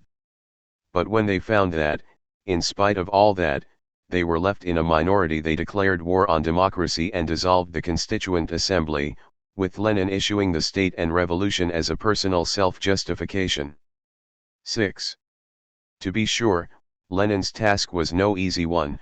On the one hand, he was forced to make daring concessions to the anti-statist tendencies of the anarchists, while on the other hand he had to show that his attitude was by no means anarchist, but purely Marxist. As an inevitable consequence of this, his work is full of mistakes against all the logic of sound human thought. One example will show this to be so. In his desire to emphasize, as far as possible, a supposed anti-state tendency in Marx, Lenin quotes the famous passage from the Civil War in France where Marx gives his approval to the Commune for having begun to uproot the parasitic state. But Lenin did not bother to remember that Marx, in so saying, it was in open conflict with all he had said earlier, was being forced to make concessions to Bukharin's supporters, against whom he was then engaged in a very bitter struggle. Even Franz Mehring, who cannot be suspected of sympathy with the majority socialists, was forced to grant that this was a concession in his last book, Karl Marx, where he says, "However truthful all the details in this work may be, it is beyond question that the thinking it contains contradicts all the opinions Marx and Engels had been proclaiming since the Communist Manifesto a quarter century earlier." Bukharin was right when he said at the time, "The picture of a commune in armed insurrection was so imposing that even the Marxists, whose ideas the Paris Revolution had utterly upset, had to bow before the actions of the commune." They went further than that. In defiance of all logic and their known convictions, they had to associate themselves with the commune and identify with its principles and aspirations. It was a comic carnival game, but a necessary one. For such was the enthusiasm awakened by the revolution that they would have been rejected and repudiated everywhere had they tried to retreat into the ivory tower of their dogma. 7. Lenin forgot something else, something that is certainly of primary importance in the matter. It is this, that it was precisely Marx and Engels who tried to force the organizations of the old International to go in for parliamentary activity, thereby making themselves directly responsible for the wholesale bogging down of the socialist labor movement in bourgeois parliamentarism. The International was the first attempt to bring the organized workers of every country together into one big union, the ultimate goal of which would be the economic liberation of the workers. With the various sections differing in their thinking and tactics, it was imperative to lay down the conditions for their working together and recognize the full autonomy and independent authority of each of the various sections. While this was done, the International grew powerfully and flourished in every country. But this all changed completely the moment Marx and Engels began to push the different national federations towards parliamentary activity.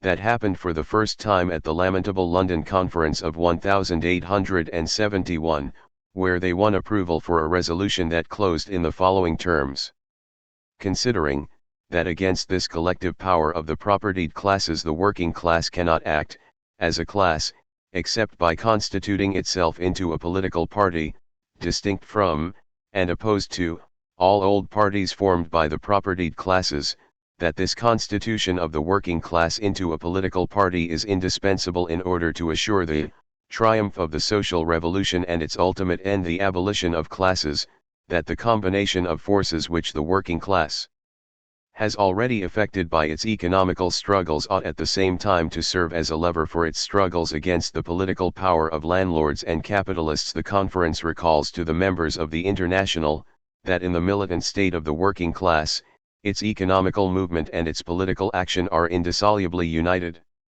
That a single section or federation in the International should adopt such a resolution was quite possible, for it would only be incumbent on its members to act upon it, but that the Executive Council should impose it on member groups of the International, especially an issue that was not submitted to a General Congress, was an arbitrary act in open contravention of the spirit of the International and necessarily had to bring energetic protests from all the individualist and revolutionary elements. The shameful Congress at The Hague in 1872 crowned the labors undertaken by Marx and Engels by turning the International into an electoral machine, including a clause to the effect of obliging the various sections to fight for the seizure of political power. So Marx and Engels were guilty of splitting the International with all its noxious consequences for the labor movement, and it was they who brought about the stagnation and degeneration of socialism through political action. 8. When revolution broke out in Spain in 1873, the members of the International, almost all of them anarchists, ignored the petitions of the bourgeois parties and followed their own course towards the expropriation of the land, the means of production, in a spirit of social revolution. General strikes and rebellions broke out in Alcoy, Sanlúcar de Barrameda, Seville, Cartagena, and elsewhere, which had to be stifled with bloodshed. The port of Cartagena held out longer, remaining in the hands of revolutionaries until it finally fell under the fire of Prussian and English warships. At the time, Engels launched a harsh attack on the Spanish Bukharinists in the Volksstadt, taking them to task for their unwillingness to join forces with the Republicans. Had he lived long enough, how Engels would have criticized his communist disciples from Russia and Germany. After the celebrated 1891 Congress, when the leaders of the so-called youth were expelled from the German Social Democratic Party, for leveling the same charges, as Lenin was to do, against opportunists and Trotskyistas, they founded a separate party with its own paper, Der Sozialist, in Berlin. Initially, the movement was extremely dogmatic and its thinking was almost identical to the thinking of the Communist Party of today. If, for instance, one reads Tissler's book Parliamentarism and the Working Class, one comes across the same ideas as in Lenin's The State and Revolution. Like the Russian Bolsheviks and the members of the German Communist Party, the independent socialists of that time repudiated the principles of democracy, and refused to take any part in bourgeois parliaments on the basis of the reformist principles of Marxism. So what had Engels to say of these youth who, like the communists, delighted in accusing the leaders of the Social Democrat Party of betraying Marxism? In a letter to Zarga in October 1891, the aged Engels passed the following kindly comments. The nauseating Berliners have become the accused instead of staying the accusers, and having behaved like miserable cowards were forced to work outside the party if they want to do anything. Without doubt there are police spies and crypto-anarchists among their number who want to work among our people. Along with them, there are a number of dullards, deluded students, and an assortment of insolent mountebanks. All in all, some 200 people. It would be really interesting to know what fond descriptions Engels would have honored our communists of today with, they who claim to be the guardians of Marxist principles. 9. It is impossible to characterize the methods of the old social democracy. On that issue Lenin has not one word to say, and his German friends have even less. The majority socialists ought to remember this telling detail to show that they are the real representatives of Marxism. Anyone with knowledge of history will agree with them. It was Marxism that imposed parliamentary action on the working class and marked out the path followed by the German Social Democratic Party. Only when this is understood will one realize that the path of social liberation brings us to the happy land of anarchism despite the opposition of Marxism.